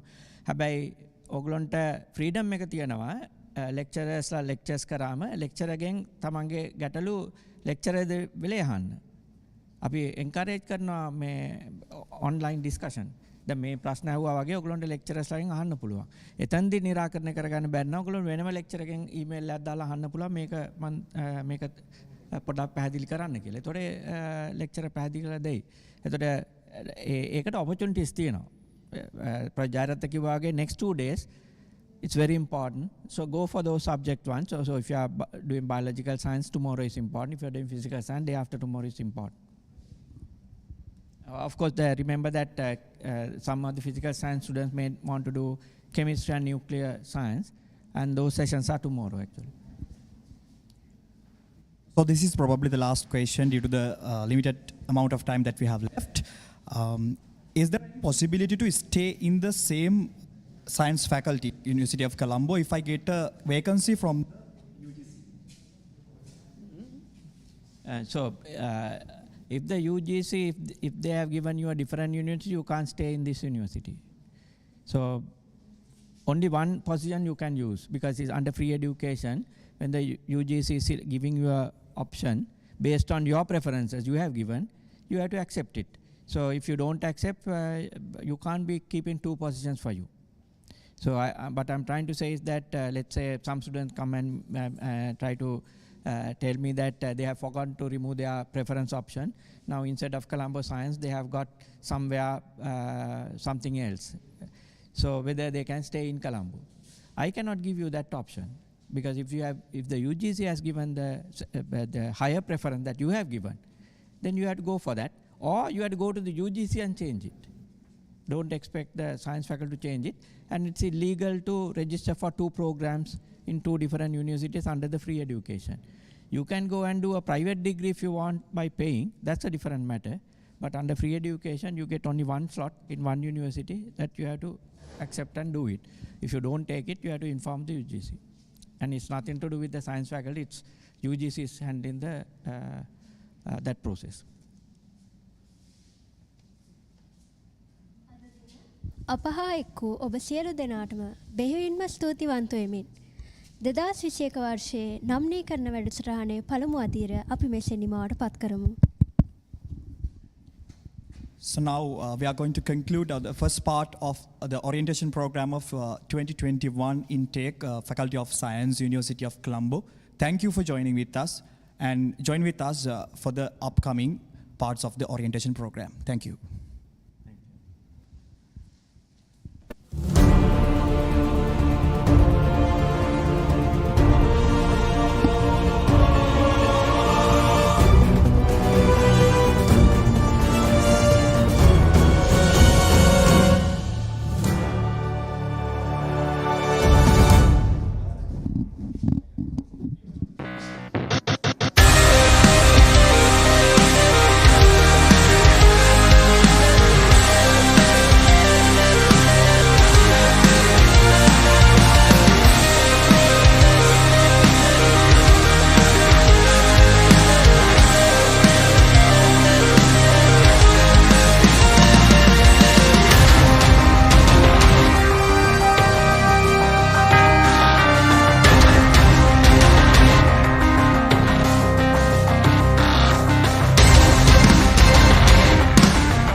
chance to grow.